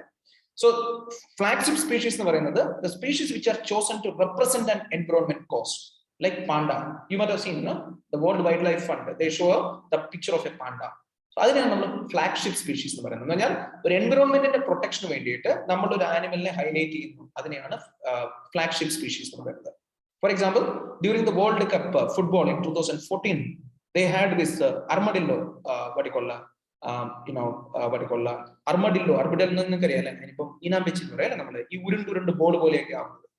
this animal was taken as a flagship species, and they took this one as a flagship species for the protection of Amazon rainforest. So that's the flagship species. It is chosen to represent the environment cause like ecosystem in need for conservation, chosen for their vulnerability, attractiveness, distinctiveness, and draw support that can provide for the entire ecosystem. We animal complete ecosystem attraction. So Amazon rainforest protect armadillo, which is actually a very endangered animal, which was killed for its skin and all those kind of things. This has been taken as a flagship species. Or panda, when our wildlife fund, you know that the panda becomes the flagship species. Now, keystone species are another top predators. It means whose addition or loss could make changes in the ecosystem, affecting in the abundance or occurrence of other species. Conserving keystone has relevance as it conserves many other species. So it's a very clear thing. Keystone species are another. Highest predator choose another. The addition or deletion can actually change the ecosystem altogether. Don't take the ebony true. It's a tree. It's a bats. For example, if bats for pollination, the ebony tree, its pollination happens through the bats. So if the bats are killed, the pollination doesn't happen. That is how it is being discussed on. And if there are more bats available, much of the pollination, there will be too many of ebony trees. That is what it is being discussed here. So keystone species actually stands for a particular species whose addition or deletion can have very important changes in the environment. Let's take the example of a place where there are a lot of sheep, goats, wild goats. And imagine we are taking the tiger as a flagship keystone species there. Imagine if the tiger is killed or the tigers are not there, what will happen? The goat will expand multiply, it will destroy the ecosystem altogether, completing the complete greenery, grass and all those kind of things. Imagine that this one number of tigers are more, what will happen? Slowly it will destroy the complete sheep that is available there. So what actually is that there is an ecosystem balance that has to be maintained. So here the keystone species is the tiger, whose addition or deletion can actually affect the ecosystem altogether. So that's what, even when you speak about the goat as the keystone species, if that is the most important thing, you can also speak in the same way. So you can choose something and you can make it as the keystone species based on the impact it can make on the environment to, either it becoming too many or too less in number. So note that flagship species means to highlight the environment importance, the species that is being taken up. Keystone species whose addition or deletion can change the ecosystem altogether. Now, indicator species, very simple example that we already spoke yesterday. So it actually shows the quality of the environment. So indicator species of the Gangetic River dolphin. So when Gangetic River dolphin is seen, if it is indicator species, it indicates the health of the ecosystem. So if there are more number of Gangetic River dolphin, it shows the Ganga's ecosystem is very good. If there are less, which means that it is a polluted ecosystem. So a particular species whose presence shows other species, absence shows the lack of the other species, shows the traits of environment, like may indicate an outbreak of a disease, pollutant, climate change, etc. Most sensitive in a region. So this is very important. So the indicator species is based on its sensitivity. So if it has got a high sensitivity to the change in the atmosphere, we take that one as the indicator species. Like can act as a wrong, what you call, sorry, it's actually a warning of the changes. The changes in a warning at a work better. Like lichens indicate air quality. So if there are more number of lichens, it actually shows how good the quality of air. Amphibians indicates chemicals. If there are less number of amphibians in the water, it actually shows they are killed because of the pollutants. If there are more number of amphibians, it actually shows there is a good quality of water there. So indicator species, which actually indicates the quality of the environment in which it lives or ecosystem. Foundation species is a dominant primary producer, also the abundant and influence the ecosystem, like the coral. See, like we spoke about the coral reefs. So coral reefs can be foundation species, or corals can be the foundation one, because based on which you know that the zooxanthellae lilies, the fishes come in. So what is the base in a particular place? Green grass. So that is what foundation species, based on which rest of the things survive. Charismatic megafauna is large species of animals which widespread popular appeal, which the environment activities use to achieve conservation efforts beyond that species. This is charismatic megafauna. A large species of animals. It has got a large number of animals, and that is being taken as because of its beauty. Like let's take the same panda again. Can speak about panda, can speak about the kangaroos, can speak about other animals which are actually, for example, in Kerala, we can speak about the hornbills, or we speak about any other animals which are actually taken because of its distinctiveness, and then you use it for promoting the environment and ecosystem. So there in the other one, when you speak about the what you call flagship species, that is a different thing. There what you see is that you take one animal. So here you take a group, animals in a group. For example, it could be multiple animals that which are very present there. So it would be large species of animals, which would be mainly in a particular region, which all have been chosen for the because of its charismatic fauna, because of too much. For example, a biodiversity hotspot kind of an area. Megafauna, large number of animals, species of animals, which have been actually brought together, kangaroos or pandas, or you take the other animals which are present. So they are taken to achieve the conservation efforts. Umbrella species is another species whose requirements include those of other species too. Protecting them indirectly protects the other two. So this is umbrella species. So you are protecting the major animals in a particular area. So by protecting that animal, you are also protecting the rest of the animal, because both of their demands are the same. Now, for example, if you are looking into more of a conservation of tigers effort, by default, you are also protecting the interest of the lions also, because both of them have almost the same kind of what you call it, niche. You might have heard this term niche, ecological niche, NICHE, niche. Ecological niche is almost their consumption patterns are same. They live almost in a particular kind of an ecosystem. So this actually, by protecting one animal, you are able to protect the other animal. So let's only run through the same thing again. So flagship species, here you take a particular animal for its distinctiveness and use it for highlighting the importance of environment protection. Keystone species, here you are looking at an animal whose addition or deletion can actually make changes in the the ecosystem. And then we spoke about indicator species, which indicates the changes that happen to ecosystem, like the Ganges River dolphin. Now, foundation species, we spoke about the base species on which the rest of the species depend upon.